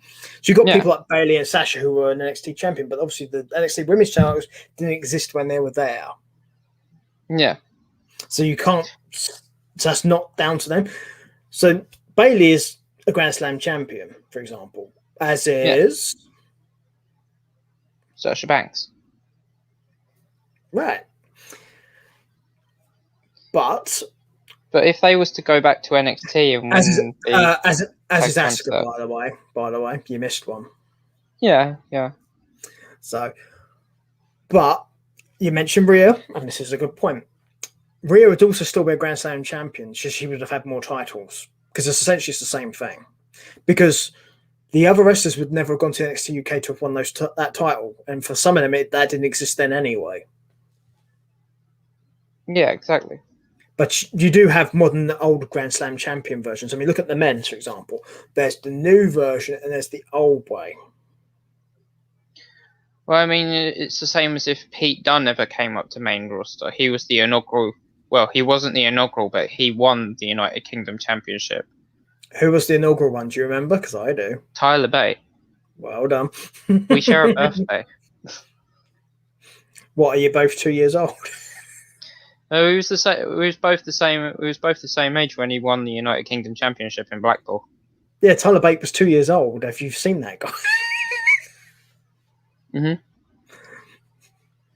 Yeah, for those of you who don't get it, the joke is Tyler Bate looks far too young to be the age he actually is. He looks still wet behind the ears.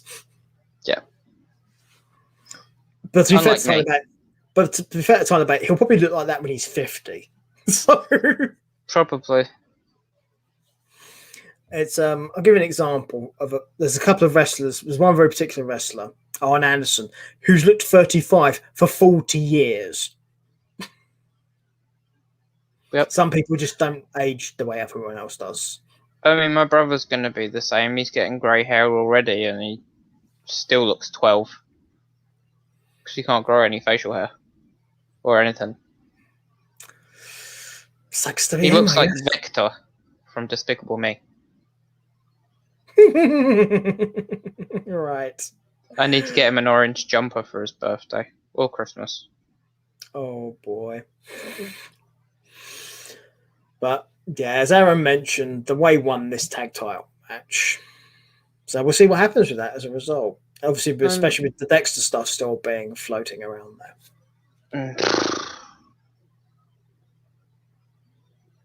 Bored of it. Well, NXT won't be because it's WWE stuff, so they'll keep on going.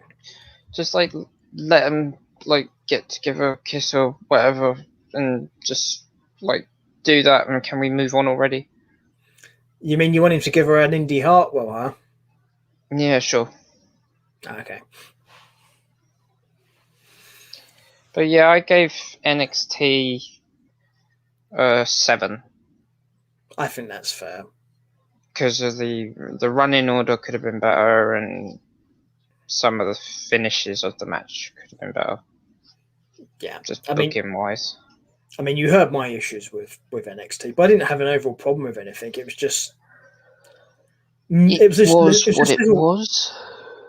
just little things really, which wouldn't have been hard to have fixed. But none of it was particularly. It didn't make the program bad. It wasn't damaging, at least. It was just a bit weird more than anything. Mm-hmm. So now we have Aaron's favourite thing, NXT UK. I don't actually have notes for this one because this week didn't really interest me, to be honest. I mean, the matches were okay. I suggest you mentioned Dragunov. Yeah, I was shocked by that match. But yeah, I was going to say, if you don't mention anything else, that would be one I would certainly talk about.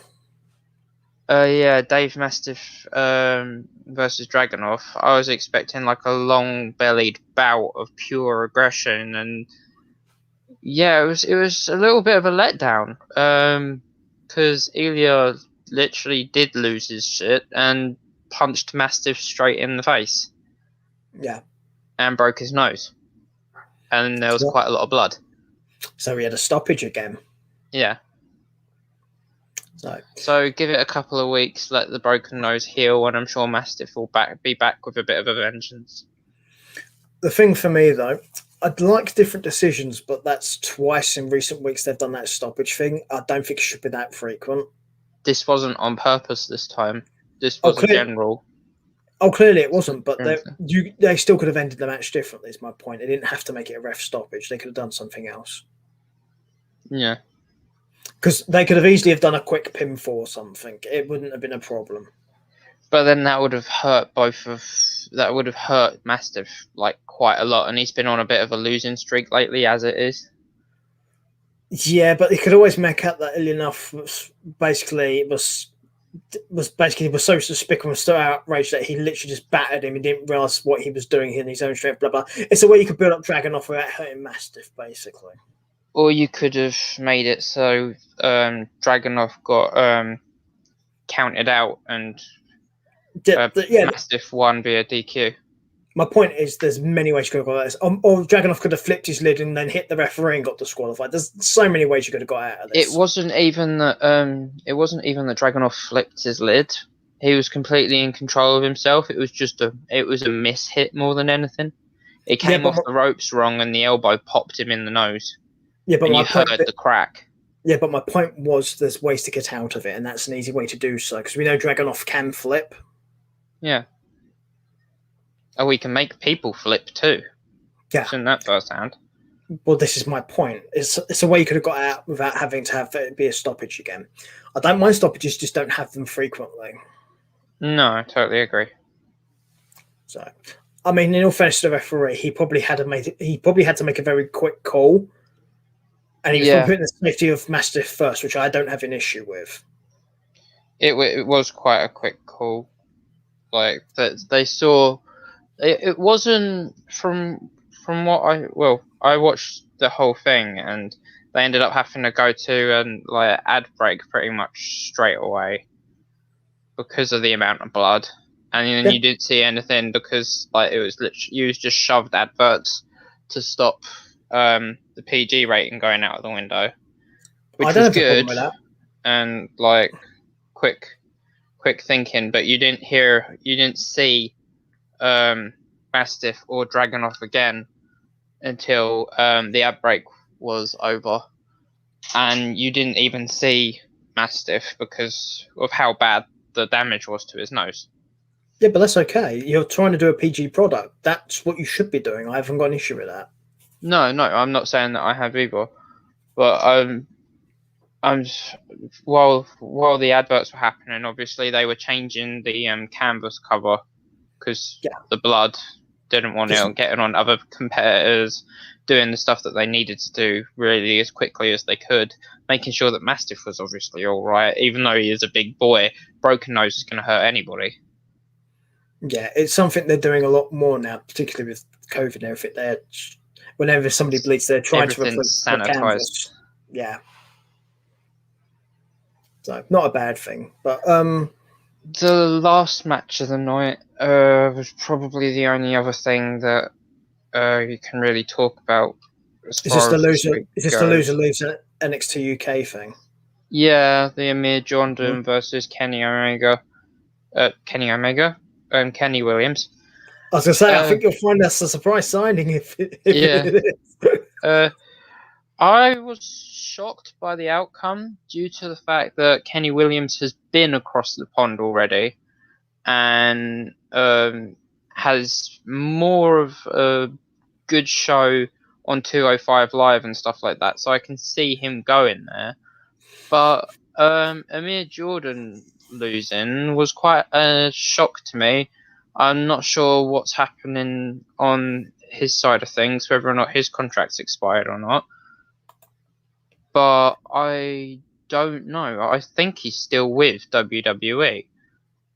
So whether or not he's coming over to NXT on the other side of the pond or he's heading straight to 205 Live is anyone's guess, because I honestly don't have a clue what's happening there. I mean, maybe unless there's going to be a second chance match. Yeah, maybe they've got something in mind for him. Or maybe like he's going to turn around and say, "Well, I can't be in WWE as a wrestler. I can't be in NXT UK as a wrestler. You never said anything about an official," and come back and screw Kenny over a bit or something. Or be a manager. Or be a manager, yeah. There are ways around the lose-lose stipulation. There always is. So it depends how creative you are. And in the whole side of things, as NXT UK, they are generally a bit more creative than the main rosters. He could also come back wearing a mask, which is a very common thing for people who lose these kind of matches. I said that about Daniel Bryan last week, didn't I? Yeah. And with Amir Jordan's style, it wouldn't be the least surprising thing to do either. Yeah, I mean, what made me think about the mask thing is I watched the Brian Pillman Dark Side of the Ring documentary, and he did that when he lost the Loser Leaves Town match. He came back under a mask literally about 2 weeks later. I mean, Elias did exactly the same thing at TakeOver. He came back as Le Luchador de Drifter. But there's a difference in the reason I mentioned this because this is something they could probably use as a storyline. When Pillman did it when he came back, one of the Hill managers put a bounty on somebody to unmask the character. So every match he had from that point forward was a bounty match. So basically, if you managed to unmask him, you won, I think it was like $10,000. So you could possibly do something similar if Jordan comes back under a mask, and basically Williams could say, "I know it's you, and I'm going to put a bounty on your head." Blah blah blah. Maybe something along those lines might work. Again, it's a storyline. It's something that's also not been done for a while. Yeah. It's just options. Doesn't mean it will happen. It's just something to consider. I mean, it's a smart way of like working around a storyline. It's also something different, which I'm a big fan of. Yep. So also something different seems to be a reoccurring theme. Yeah, Jenna. I like different. Different is good. Right. There was another. That'll make you say wow. Yeah, so, I mean, you mentioned the main high spots of NXT UK. I also have a match between Trent Seven and Saxton Huxley, which Trent Seven won, which wasn't surprising. You say it wasn't surprising, but the way that Saxton Huxley's been going recently, it was not surprising to me, I should say. Yeah, the way that Saxton Huxley's been going, he gave Trent Seven all he could handle, to be honest. And for Trent Seven, like as a founding father of the NXT UK division, you don't hear many people doing that. Well, the thing with that, though, is that just even in defeat, that means Saxton Huxley looked good, which is never a bad thing. He did, and he had a match against Walter a little while ago, and he actually gave the NXT UK champion quite a run for his money, too. Yeah. It's something people tend to overlook when it comes to these things. You can lose a match and still look good. You just have to know how to make yourself look good, even if you're losing. I mean, look at Dragunov versus Walter. Dragunov lost, and he still looked damn good afterwards. Sure, he's gone back on himself and says he's looking into himself to try and brighten his future, but it's given him a whole different direction to go storyline-wise. It's character development, which is fine. It is. Not a problem with that. And we can definitely see Dragunov holding the title, if not in the immediate future, then soon thereafter. All it's going to take is one slip up on Walter's part, and there's also the possibility Walter might someday just leave. Yeah. So it wouldn't be out of the realms possibility. But that's pretty much it for NXT UK, unless you have anything else to add to it. Nope. I gave it a solid 8. Yeah, I think that's fair. Because, I mean, the 2 points taken off were kind of for the fact that Amir Jordan has had to leave, and also there was just bits that didn't need to happen, or kind of bored me. I wasn't gripped to it the entire time like the week before. That's fair enough. So, I mean, the week before you had the 10 out of 10 week with Valkyrie versus Satomura and stuff like that. Mm-hmm. So like I was gripped to that the whole episode this week. Yeah. Well, to be honest, when you have an episode like that, it's going to be very hard to match it the following week and then keep doing that. It's a hard thing to do. Yeah. But if you can bounce pretty much as a program, this is how I look at it. If on average your program bounces between 6 and 10, and you don't go below the 6, you're doing a fairly decent job if you're doing that over the course of a year. Mm-hmm. Which is not a bad thing. I think 8 is a good score. So, but now, of course, it brings us to SmackDown, where Daniel Bryan, may he rest in peace. I did like the little eulogy they did where Paul Heyman did his little ting, ting, ting. Yeah. What people don't seem to realize about Paul Heyman, by the way, is going back to when his original heel manager persona back in WCW. That's how he was. He was the heel manager that nobody liked. He was supposed to get on your nerves, and you were supposed to hate his guts. And the problem is, most of the time, what he was saying was true, which is what made it worse. And this is what this is. Yep. It's not a bad thing. He just knows how to do him. And if you're going to be a character, that's what you need to be able to do. Know how to be your character. I mean, I like the fact that Jimmy Uso's return was something that kicked off the show and like kind of ran through the show as well. Also, it stops us all asking, when's Jimmy coming back? Because that's been going on for months. Yeah. And also it was good to see Teddy Long as well. Oh, we'll get to that. So the Teddy Long bit. But the thing I liked about Jimmy Uso was the fact of when he came back, he didn't just start kissing Roman's ass. No, I'm really glad that was not the case. It would have made no sense considering the reason Jay has to is because Jay lost the match. Jimmy never lost that match. Well, why would Jimmy do it? It makes no sense. So the fact that Jimmy's responding to it the way he is, I think, is definitely the right thing for Jimmy. Yeah, I couldn't agree more. Also gives you options as well, storyline wise.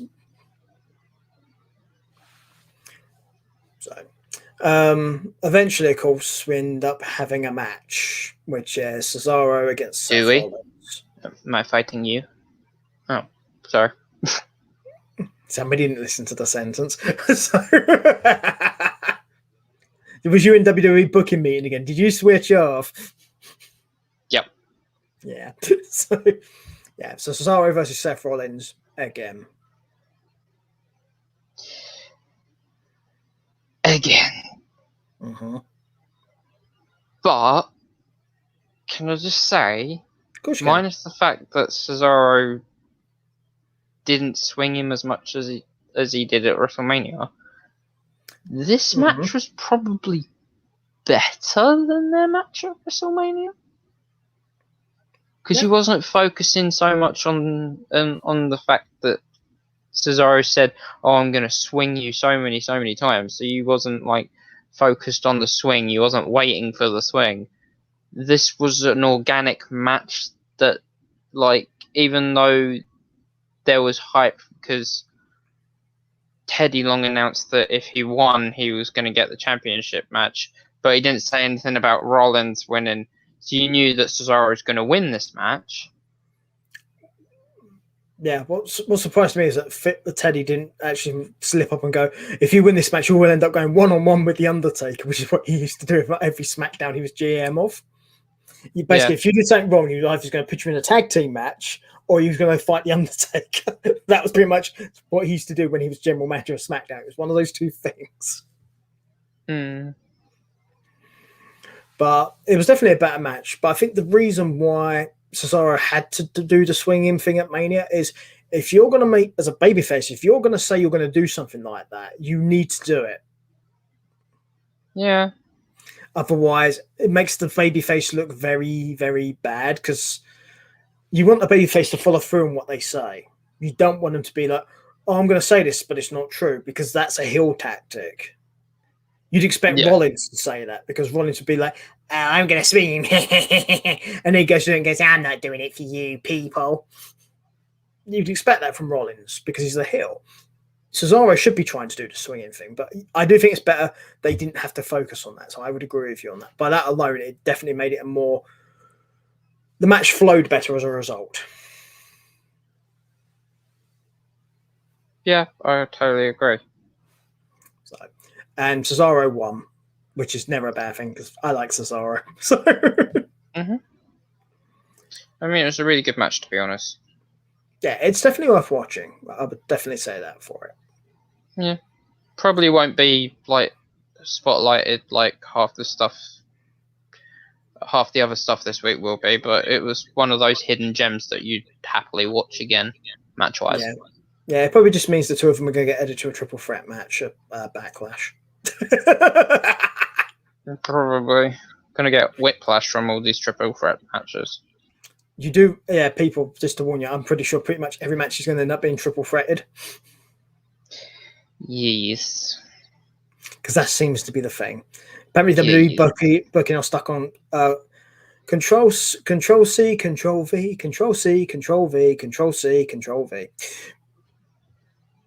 Yes. So I just Control C and Control V that conversation. Yeah. Next thing I have is the match between Ruby Riott and Carmella.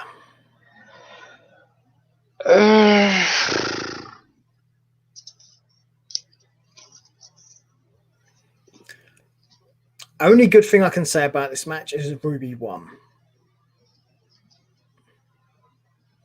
And the reason it's a good thing is you need to be getting people. You need to have more women's wrestlers involved in these things, so you need to build them up. I mean, I like the fact that it was a quick win for Carmella. It didn't drag on. For who, sorry? Because it was a quick win for Carmella. Carmella didn't win this match. What? Ruby Riott won the match. I thought Carmella did. Yeah.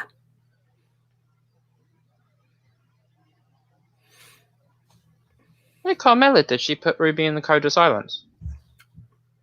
Not what it's not what I remember, and it's also not what I got when I looked it up. So, if I'm wrong, then fair enough. But I thought Ruby won this match. If I'm wrong, then fair enough. I may be mistaken. I'm willing to admit that. Let's have a look. I'm going to double check this just in case I've just got this wrong. But let's have a look. Let's go through. No, you're right. I must have written that down wrong. That's my fault. You're right. Carmella won the match, which I don't actually like. It was a quick win. It was a quick win for Carmella, so I didn't mind it, to be honest. Because yeah, I'm going to get onto why I didn't admit, but I may go on. Because Ruby Riott and Liv Morgan are in the tag division, and as a singles competitor, there's nothing for Ruby Riott to gain. Whereas Carmella, if she's looking to start off her singles like push, then she's gonna need to pin somebody, and if she pins a member of a tag team, then it's no big deal to that tag team because it's just an individual loss. Yeah, I actually don't agree. I'm going to get onto why. Okay, Ruby should have won this match for two reasons. One, Carmella can afford to take the loss. It makes no difference to her whatsoever. Also, Ruby, it's going to help you for another person who could possibly go forward and challenge for the women's title. Because at the moment, you've got a very small pool of people who can challenge for it. And you're excluding somebody like Ruby just because she's in a tag team. A tag team, by the way, who are not in the title picture because they've been basically pinned out of it because of stupid booking. So trying to get Ruby into as a singles wrestler makes more sense to me because at this point, the Ruby doesn't have to win the title or anything, but it makes sense to have her at least get some momentum. So it's a possibility. Yeah. So I haven't got anything that's going to Carmella because I think Carmella's underrated for what she can do. But I do think you need more women to be a possibility or even a threat. And at this point, there isn't that many. You've got what? Sasha and Bayley. I mean, Carmella in herself has had a significant amount of title reigns. So if she wanted a shot at the title, I mean, momentum-wise, as we currently stand. Yeah, I know, but like with Sasha Banks being out of the picture at the moment, the only thing Carmella would need to do would be to either pin Bayley or Sasha the night after Backlash to get herself in the title picture. Whereas Ruby Riott would need a bit more momentum, so I can understand where you're coming from. Yeah, I'm also going to spoil something because I'm going to kind of get you on a. I'm going to give you guys a sneak peek to my prediction. I think Bayley's going to beat Bianca. I hope not, but I got a feeling that you're going to be right. Yeah. And the reason I think this will happen is simply because they're going to think, oh, it's such good stuff. It makes Bayley the real heel, and Bianca will be such a babyface trying to get it back off of her.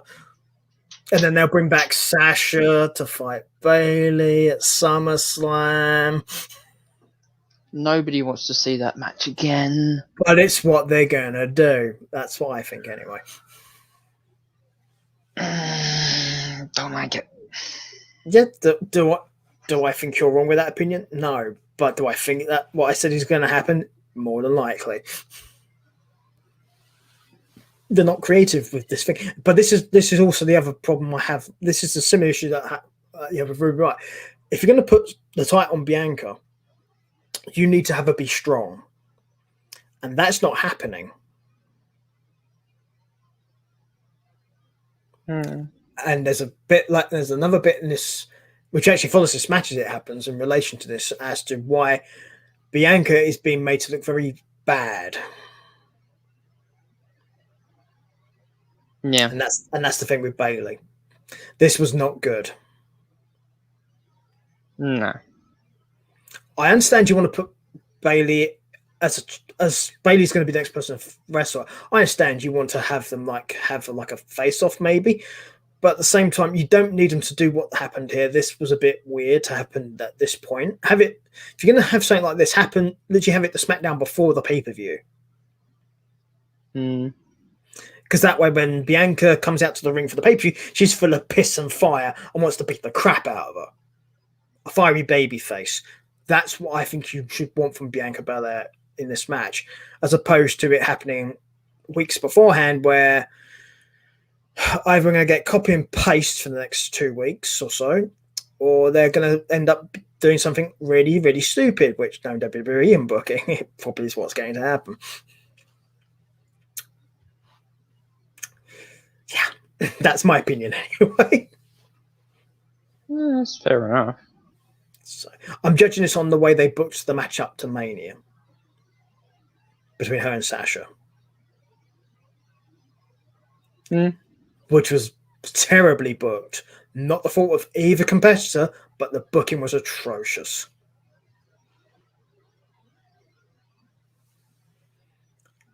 The only thing that saved it was on the night, they had a really good video package, which WWE are very good at, to be fair, and Sasha and Bianca both put on a very good match.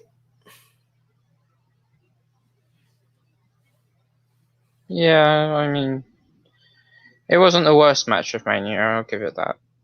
Yeah, definitely not. Wasn't even close to being the worst match of Mania. But speaking of matches I could have done without,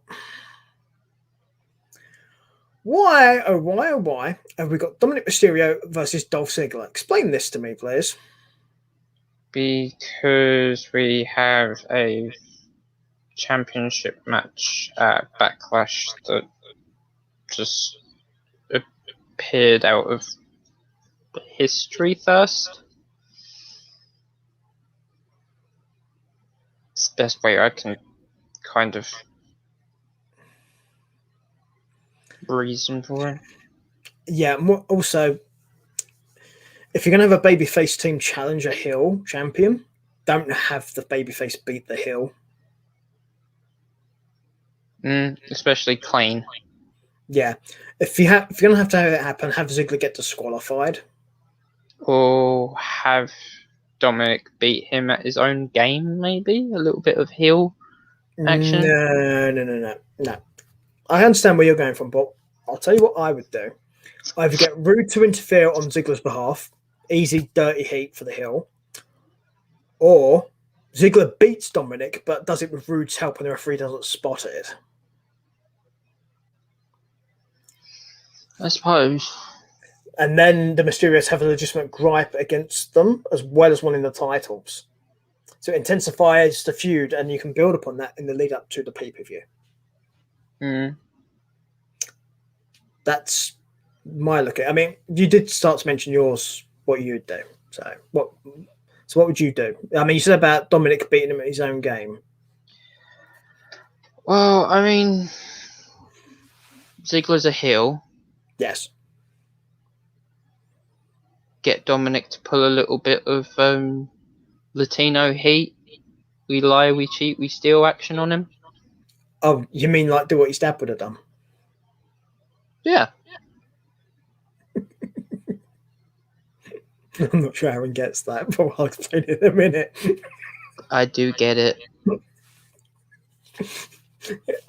It's because I'm not sure who's old enough to get it. That's why I wasn't I sure. do get it. I get it. Oh, do you really? Yeah. Okay, tell me what I mean then. Custody battle for the Mysterio match and stuff. People used to say Eddie was his real dad, stuff like that. Used to be always like a heel move. Yeah, but the joke is because Eddie won the match. Yeah. So, just to be clear, that's what that is a reference to. By no means is Eddie actually his father, but that's the joke. Yeah, he won the custody match. Yeah. So, but yeah, it wouldn't be the worst idea to have him do that, and possibly he could also have Ray be upset with him for doing it. So you also open that possibility as well. Yeah. So I can see how that could work. Sure, it's not the worst idea I've ever heard. It's certainly better than WWE's booking. What isn't? True, but as much as I didn't understand this one, the one that follows this is even more. What the hell am I watching?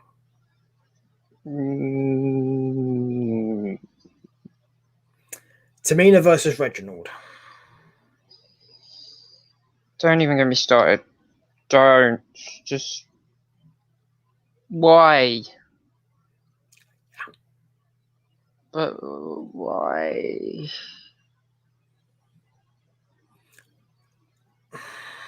Only thing I could say about this, at least Tamina won, and if they're going to be challenging for, if they're going to do things against like the tag champion, like the titles and stuff, at least that kind of makes sense. But Reginald needs to not be around. He needs to not be on TV. He needs to go away. It was just silly, to be honest. Or just have him not have matches only against the women. It was a setup to give Tamina an injury before the match next week, in my opinion. So that way Tamina and Natalya get off from what I expect is going to be a loss to a loss in their tag team title match next week. I expect it's going to be like a way out for them. Tamina only had one arm. It's either going to be a way out for them, or it's going to be a way to make them look even better. Look, we beat you, and the muscle of this team was injured. What, Reginald was injured? No, I'm talking about Tamina. So like that's gonna be like that's what it's gonna be for. This was the reason for this match. It's either gonna make them, the two of them, look really good next week, or it's gonna give them an excuse for a championship rematch down the line. That hopefully they win, because I'm so fucking done with Jax and Baszler. Just let them implode already, and us have a Nia Shayna feud, because that's what I want to see. I want Shayna to just be Shayna at this point. I've had enough of this. Yeah. I So- want that dose of reality that she's constantly talking about on her Instagram feed, not this holding Naya's hand while she skips alongside Reginald. Right. Well, here's the thing, though, right? And this is what may be hurting Shayna. Apparently, Vince doesn't get her.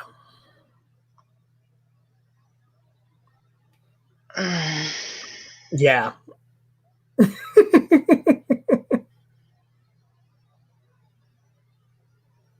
I mean, Yeah, I know. I know. what's not to get?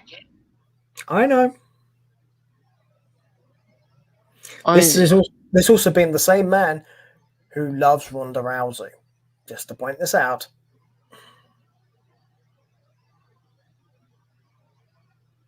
Is it because she's a lesbian? I hope not.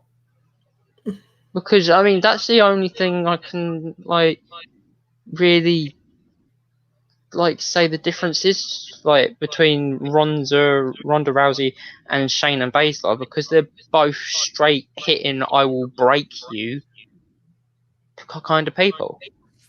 I mean, I like to hope that's not what it is, because that's a really douchey thing if it is. Because me personally, don't care at all. No, and there shouldn't be an ounce of care about it. Yeah, I happen. She's a professional. There are certain wrestlers I happen to know are gay or lesbian. In which case, okay, fine, I know. So what? Don't care.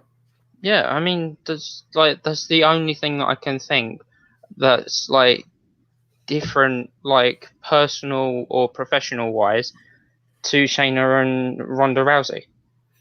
Only thing I could possibly say, and this is maybe a thing, is she doesn't quite have the same look as Ronda does.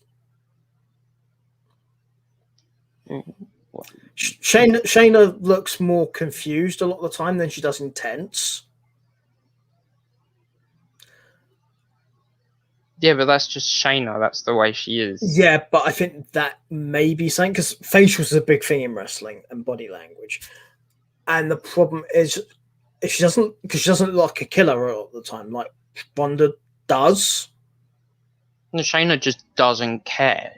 Yeah, but that's the problem. You need to be able to show that in your body language and the way you react to stuff. And I think that might be Vince's issue with her, possibly. I'm just trying to think of what it might be. I mean, I don't know. I'm not Vince McMahon, but I'm just trying to work out what it could be, because I really hope it's not. I'd rather believe you suggested. Yeah, I'd rather believe that than the homophobe or something. Yeah, I want it to be something to do with an ability or a talent thing, not. Yeah, I don't want it to be personal. No, because it should never be that. No, really shouldn't. I mean, he's been like that with other people in the past, but it hasn't been for any reason like that. Yeah, it's personality things and stuff, but it's not an orientation thing or who you happen to be with and stuff like that. It's never been for that. It's always been people just rub him up the wrong way, or he thinks they're lazy, but it's never been a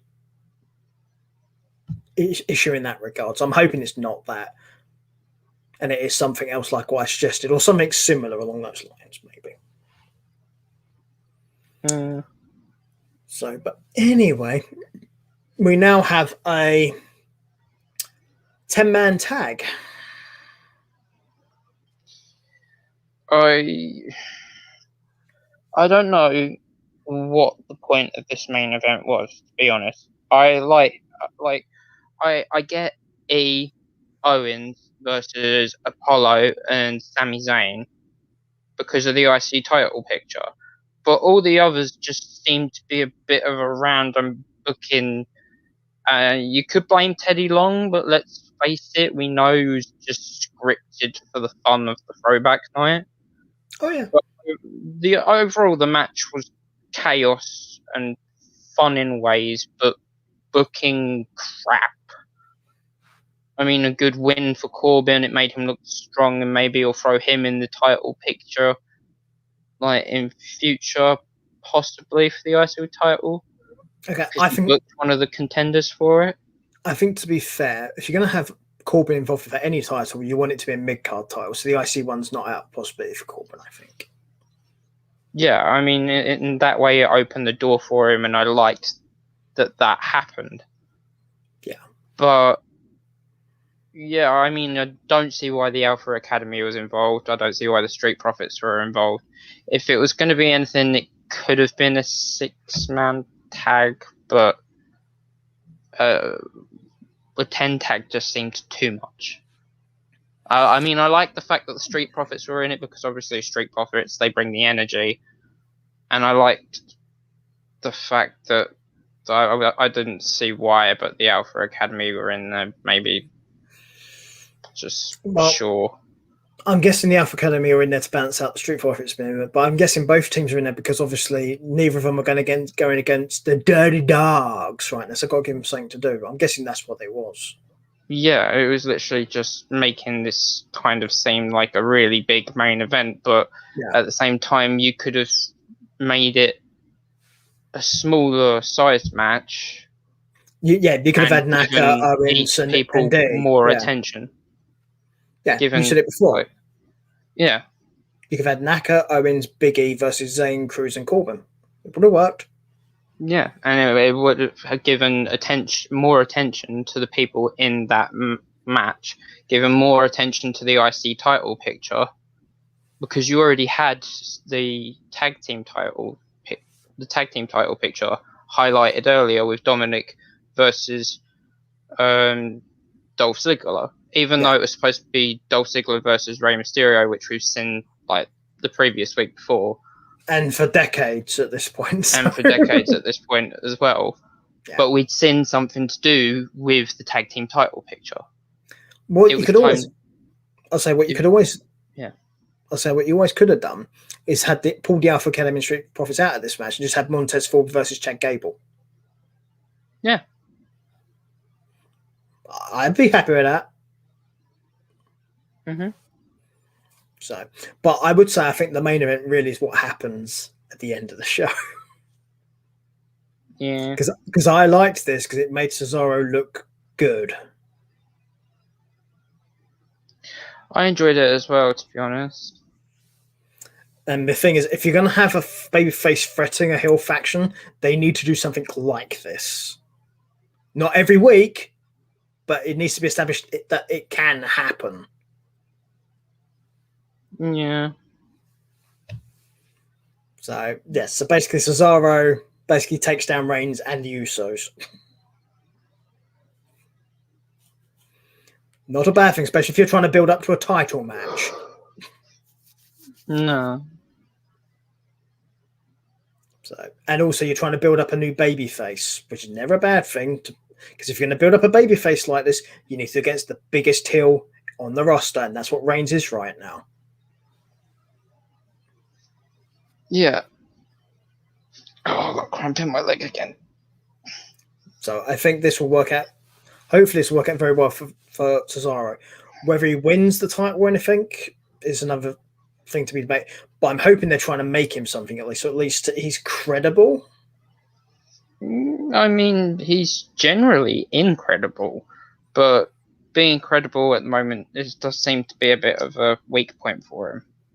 Yeah, I think hopefully this is one of the reasons they did this at the end of the show. Credibility boost would go wonders for him at the moment. Yeah, I do think you need to build up your challenger for your big title. You can't just have them go, and here you go. And this guy also has two other people in his faction who can jump and beat you up at any other time. Mm-hmm. And also have a mouthpiece who goes dong, ting, ting, ting, like you mentioned earlier. Mm-hmm. So the only issue with this, of course, is this probably should have happened again, the SmackDown before the pay-per-view. Yeah, just a bit. Or you have this happen, and then the following week, which is the week before the pay-per-view, have Reigns do the same to Cesaro. Because that way, then they've both done it leading into the pay-per-view, so it leads you much more of a, who's going to get the upper hand? Yeah. So it's a possible way to do it, I guess. But yes, that was pretty much SmackDown, though, unless I've missed anything. Nope, don't think so. Cool. Okay. And what rating do we give SmackDown for this week? I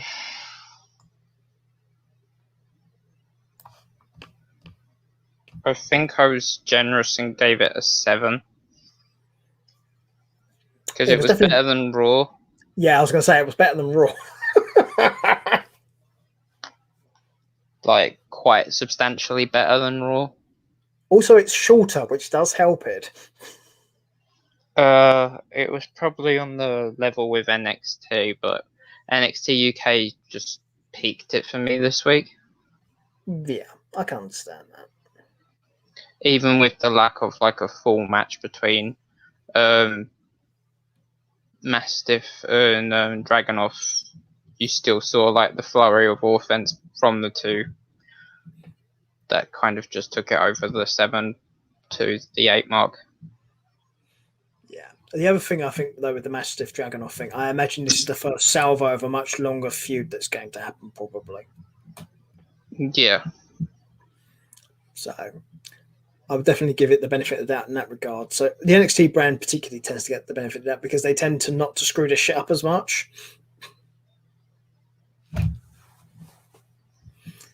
So we will see what happens with that one. Anyway, before we let you guys all go, I did say I was going to talk about this, and now I'm going to, and that's the women's booking in WWE. Right. Ever since the head of talent relations changed from Mark Carano to John Laurinaitis, this was about a month or so now, this happened. And it's been noted, it's been measured by lots of people, and it's come back that the average time for a women's match in WWE is now about 2 minutes.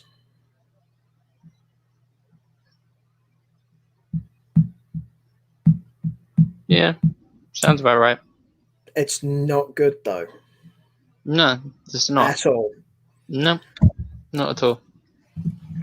But it sounds right, which is the terrible thing. Yeah, this was the sort of length of matches you'd get back when you had the Divas. Yeah. So this is a backward step, and it's a bad one. Also, would like to point out that this week in total, the overall weekly rating as far as WWE goes is a 6.75. So not even a 7. Yeah, I can go with that. Like this week in WWE was pretty. Yeah. All in all. Definitely. But if you're looking for an individual show to watch, NXT UK, possibly SmackDown if you're in the mood for a bit of a, well, throwback, you might say. Yeah. I mean, I wasn't exactly against the throwback thing for SmackDown. The thing is with that, and I did say I'll touch upon this, and I'm going to now. Apparently, that was put on them by Fox. That was not WWE's choice. Yeah, it was because of the Toyota 500 with all the memorabilia cars. It wasn't WWE's choice. Yeah, because you might have noticed there was a distinct lack of main names and talent that were there. Mm-hmm. They got the people who they could get there easily, such as Teddy Long.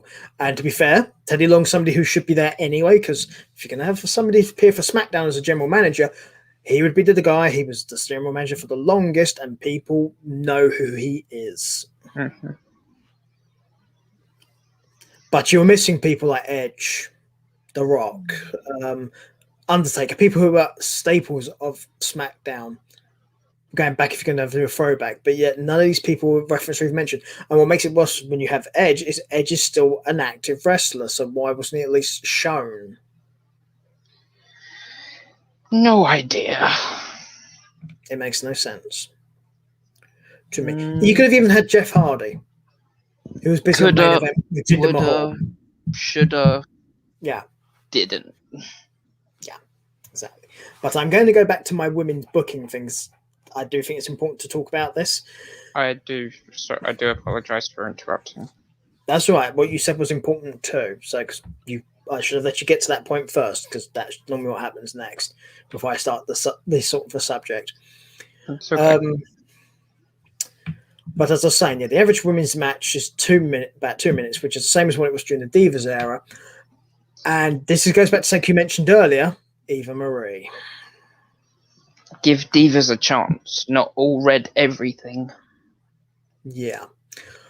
I can understand why you possibly have Eva Marie back if she's going to be like an uber super hit, like a heel sort of thing, where she's just going to be there to wind people up. But at the same time, that's fine if that's all you're doing. But if you're shortening the matches to what they're doing and giving women 2 minutes here, 2 minutes there, and not letting them actually wrestle, that's a backward step. You're not creating heat. You're creating anger amongst your fan base who want to see these women wrestle, not just have 2 minute slipsy daisies. Yeah, I was going to say the whole era that she was a part of, she wasn't a wrestler. She was a diva. And if we're not going to see an Eva Marie wrestler, then that's taken an even bigger step backwards, because all you're going to see is nip slips, wardrobe malfunctions, and the oh no faces when you do something on purpose to get attention. Well, with Eva Marie's case, I'm not even sure she can wrestle, in all honesty, because she was really bad the first time she was around. The only thing that sort of got over was her doing the coming down to the ring thing and then finding reasons not to wrestle. So at least that made sense for a character, but doing that now would be bad considering what's going on. I will say this, Eva Marie was actually seen being trained by the Brian Kendrick. That doesn't mean much.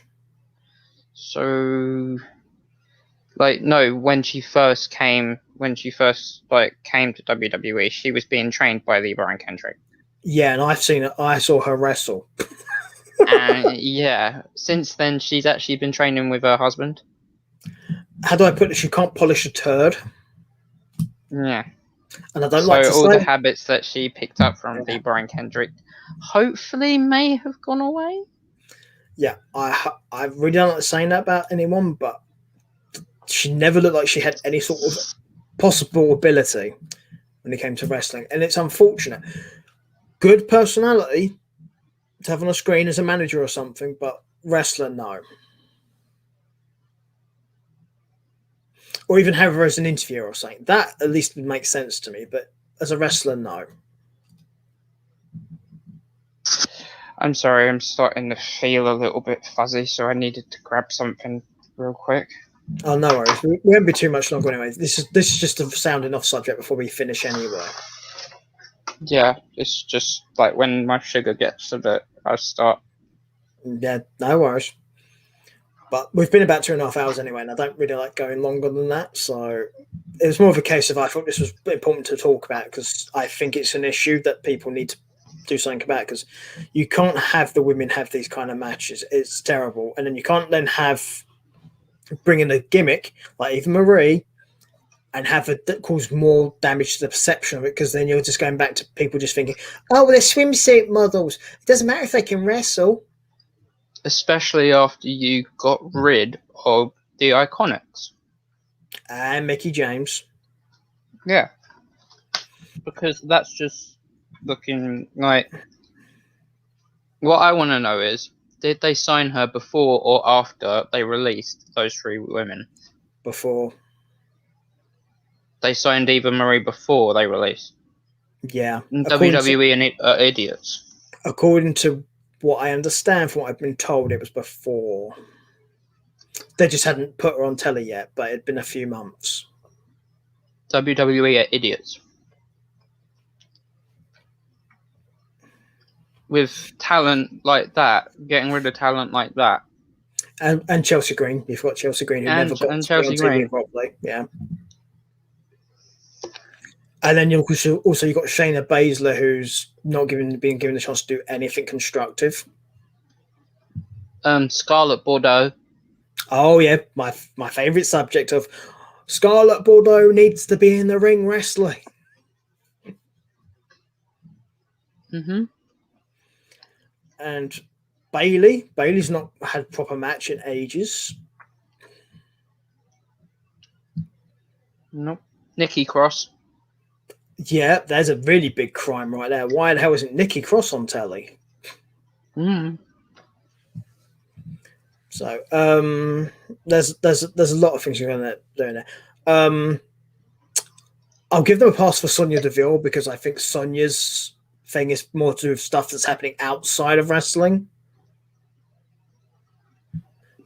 But that's somebody I would really like to see back in the ring wrestling, but when she's ready.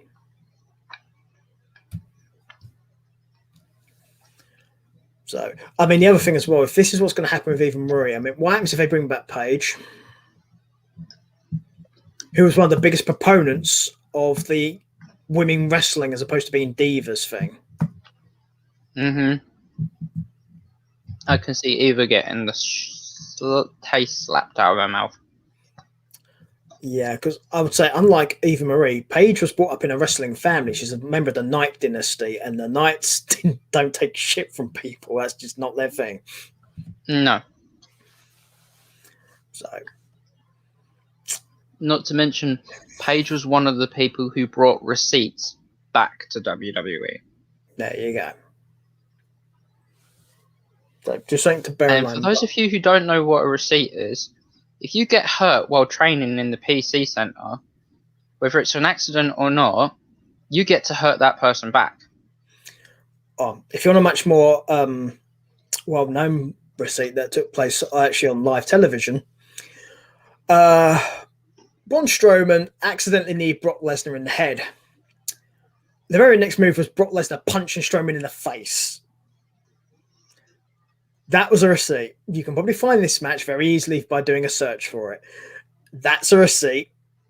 Because we all know Brock can punch people properly. He's not exactly shy. No, and you saw the reaction on Strowman's face during the match too. And you were just like, yeah, that wasn't faked. That was a real punch. And some of the commentators actually picked up on it as well. Yeah. Because Braun was rocked. I believe Corey picked up on it, Corey Graves. So, and he said, wow, that was quite the receipt. And he put it out of context, even though it was fully in context, and quite a few people realised. I think of all the people who can say that, though, on commentary, Corey would be one, because Corey used to be a wrestler, so I think it makes sense for Corey to say that. So, another person whose career was cut short through injury, unfortunately. Because for those of you unaware, I've heard a rumor about Corey. Yeah, I've heard plenty of rumors about Corey. But for those of you unaware, Corey was once an NXT Tag Team Champion with Neville. So you're going to have to go back quite a bit in time to find that, though. But yes, I think you've probably heard the same thing I have. Because like Paige, he's been having his neck looked at to see if he can possibly wrestle again. Yeah, that's what you heard, yeah? Yeah. Same doctor as Edge. Yeah. So, but what they need to do is go to the same. What these people need to do is be going to the same doctor that Daniel Bryan went to. Because he's not being funny. I think that's the one to go to. Here's what Edge is. Because clearly both of those doctors it worked. And then some. Yeah. Also, you can look at Christian. Yes, I know he's not WWE anymore, but similar issues, and yet he's wrestling again fairly regularly. So there's certainly ways back for these people, and I really hope, particularly in Paige's case, she has a way back, because that was really unfortunate for it to happen to her at that age as well. And also, I think it really helped WWE at the moment to have somebody like Paige around like wrestling. I just hope that if she does come back, she isn't made to leave her stream work behind. Well, you know WWE and their social media policies. So that's what I'm saying. I hope that they offer her a contract and she is exempt from her streaming, because the amount of work that she has put into her streams, her subscribers, her followers, she does not deserve to have that taken away by a company that doesn't need it yet. Make her choose. They shouldn't make her choose between that, because she had to do something after the neck injury. Well, I think this is one of the reasons why, because technically she's still an employee for WWE, And I think this is one of the reasons why, out of all the people that was doing the streaming, she was the one who didn't really get punished on, because she had no other means to make income. She wasn't wrestling. They won't let her wrestle. They wouldn't let her manage or anything like that. So she had to do something. So I think that's the reason why, out of all the people who was doing the Twitch and all that sort of stuff, I think that's the reason why she didn't have that happen to her. Because, one, wow, if you really tried doing it to her, that's going to look really bad, considering she's had to retire through injury, and it's you who are not allowing her to wrestle. Mm-hmm. And then you then say, no, you can't make this money without us taking our slice of it. Really? Because it was bad enough. Nobody in the Knight family would ever wrestle for WWE again. Yeah, but the thing is, it was bad enough what they did to Thea Trinidad, but it would have been 10 times worse if they tried doing it to Paige. Because the public backlash would have been so much worse. Especially after fighting with my family. Yeah. Because Paige is much more known in wider circles than what Thea is. No offense to Thea, but that happens to be true. And that's one of the reasons why it's that movie. That's kind of WWE's own fault, to be honest. Yeah. But I think that's one of the reasons why they haven't done that. They okayed that movie. Yeah. Well, it was The Rock, so what do you expect? But I think that's one of the reasons why the social media switch stuff, particularly with Paige, has not had that been looked at, because I think it's a case of, well, she can't make money in every way, and we're going to look really bad if we try to take it. So I think that's what it is. Also, I'm not sure what her contract status actually is, so even her contract may not allow for them to do it. No. It's hard to know. But they need to improve the stuff. You got to give them longer than 2-minute matches. It can't be. You can't have them do it that way. It's just bad. It's taking baby steps backwards instead of forwards. Yeah, you're supposed to be trying to build these people. They're trying to build up a division, not try to make it go backwards. So you're almost back to the time of the Fabulous. Next thing you know, they'll be cancelling the Women's Royal Rumble. Well, they cancelled the Women's Battle Royal for WrestleMania. Yeah, that would have added another solid minute onto the 2-minute matches they're having now. Yeah. And this is, I did say I'd bring this up at this point, and I'm going to do so. It's going to be the last part I'll talk about. Right. If you're going to try and bring parity between both, then there is no reason why the Women's Battle Royal could not have happened on the SmackDown before Mania. No, it could have done. Could have quite easily done. Or you could have main staged it on the episode of Raw before Mania. Mm-hmm. Or either. And here's the other fun one you could have done. You could have done a pre-tape of it and put it on the pre-show before Mania and played it as a pre-recorded thing. And put it in the pre-show. That way you don't have to have people doing double duty because the match is pre-recorded. Yeah, you could have said that it was watched by people at the Thunderdome. An exclusive few. There's loads of ways they could have done this, but no, it's all right. It's the Women's Battle Royal. Nobody cares. Apparently, the thing is, not very funny. A lot of people cared. Yeah, I mean, we even did picks for the Women's Battle Royal because we wasn't sure whether or not it was happening. Yeah. We never found out who won. Well, nobody, because it didn't take place. Exactly. So we're gonna have to hold on to our picks for next year. Who's yours again? You're assuming there's going to be one. Yeah, there should be. I think it was Naomi actually. I went for, if I remember correctly. I've got it written down somewhere. It's in my notepad over there. I think I'm pretty sure I've got all the picks listed down somewhere. So I think I said Ronda Rousey, and it was a bit like for that, isn't it? Yeah. To be fair, though, by the time they end up having a women's division back, maybe Ronda Rousey's child might win it, or Becky's baby. God. Or Birdie Bryan. Or Birdie Danielson, as it would be now. Because obviously not under contract, so real name. Meow. But yeah, speaking as two guys here, and I think this should explain to you just how bad this is. We both want more women's stuff. Give it to us. We want it. Mm-hmm. Okay. I think with that, though, we should probably psych up so we don't go too close to 3 hours because we are risking it right now. So, yeah.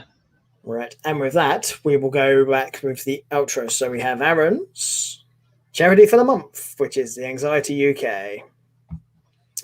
Yep. Which you can catch Aaron doing his streams and try new things every day this month to see how it goes. Your streams you can catch obviously on his Twitch, which is here with the links and stuff. My daily videos are uploaded to the Instagram at Caring with Colours, and the TikToks are uploaded in parts on a daily basis as well. So Sorry, you just said the disgusting word I don't like. yeah. I'm not a fan of it either, but it gets more people like aware of it, so it helps. It helps. To be fair, in your case, I understand why you do it, but no. If it wasn't video based, then I wouldn't bother. Yeah, to me, for what I do, it really doesn't help. It doesn't do anything. So, but I understand why you do it because you're trying to reach more people out there. Obviously, you're also the right demographic too, so that does help.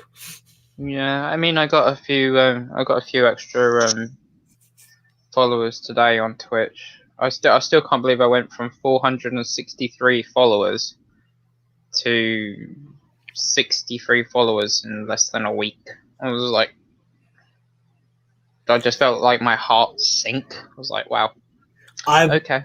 I said I wouldn't put too much stock in it. I just think it's one of those weird things that happens when you get raided or doing these raid stuff. I just think it's one of those. Mm-hmm. Thing I always tell people when it comes to anything social media related in this case is just remember it's not really you that they're judging or going on. It's basically what they're interested in, which you can't control that. No, I mean, that's fair. Yeah. Okay, you can find out. There's our Twitter. Here's Aaron Instagram. And we'll bring back Aaron. Yes, Aaron. Also wanted to mention the 24-hour Minecraft challenge that I did last month.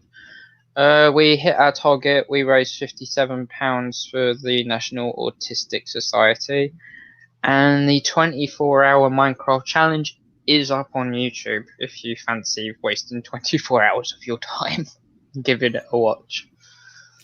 And I'm guessing it's 57 hours because somebody swore on the streams they were doing. I'm only doing swear jars on Mondays because I'm trying to do as many streams here and there and everywhere as I can. I can't really be doing the swear jar on a daily basis because I'm not exactly minted. Oh, that would be funny because if you're trying to do things every day and every day it's like, oh, that's fucking disgusting. That's going to be really expensive. Yep. That's why I'm not doing it on a daily basis. I get that. At least it makes sense to me. And how we feeling Friday? My video logs for the Fridays, they're not going to be around this month, but they will be returning next month. Because obviously with the TikTok and the daily trying something new, I don't have enough hours in the day to take care of my mum, do the TikTok video, the Instagram video and all that stuff, as well as making a new vlog. It's just not doable for me. Yeah, it's called life gets in the way, people. It sometimes happens. It can't be helped. Yeah, and I do apologise, but at the same time, it's life. Charity, people. Charity. Yes. So, also for this network, we have the Patreon here. You guys can check this out. Links are in the description below. Ta-da! Also, you can find me here. And you can book me for weddings, events, and all that fun stuff like that. Okay. And the reason why, this is exactly why I don't use things like TikTok, is basically my target demographic involves people who can actually pay for stuff. Which, to be honest, most of the people on TikTok are under the age of 18, right? Which means they don't have their own money. Double ouch. It's true. I guarantee you, look at the Man, it demographic. feels. You're not under 18, are you? So that's fine. Also, you're doing it for a reason. You're doing it for charity. It's a very different thing. I've explained this to you before about stuff like that. I'm talking about the average user, Aaron. I'm winding you up, Peter. Yeah, I'm just explaining. I'm explaining the difference between you and the average user. I'm making my point here to people to try and explain what I'm getting at. But to me, I'm a visual medium for what I do, but I do still images, not video. So it makes no sense for me to do TikTok.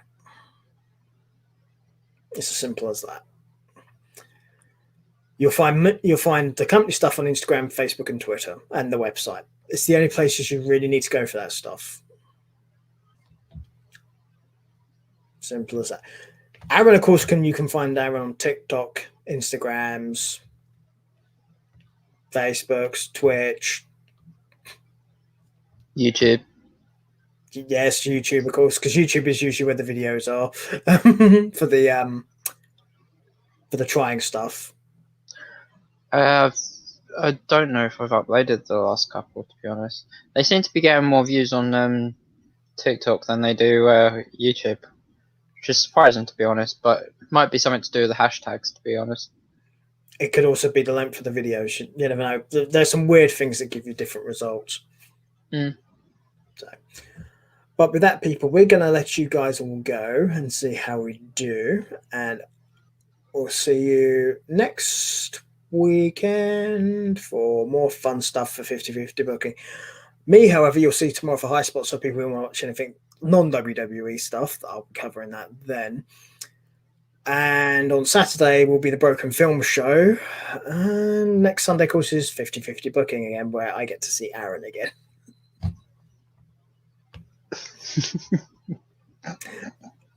Yeah, he seems really thrilled by it. But anyway, people, will see you next week. So bye-bye, and I'll see you during the week.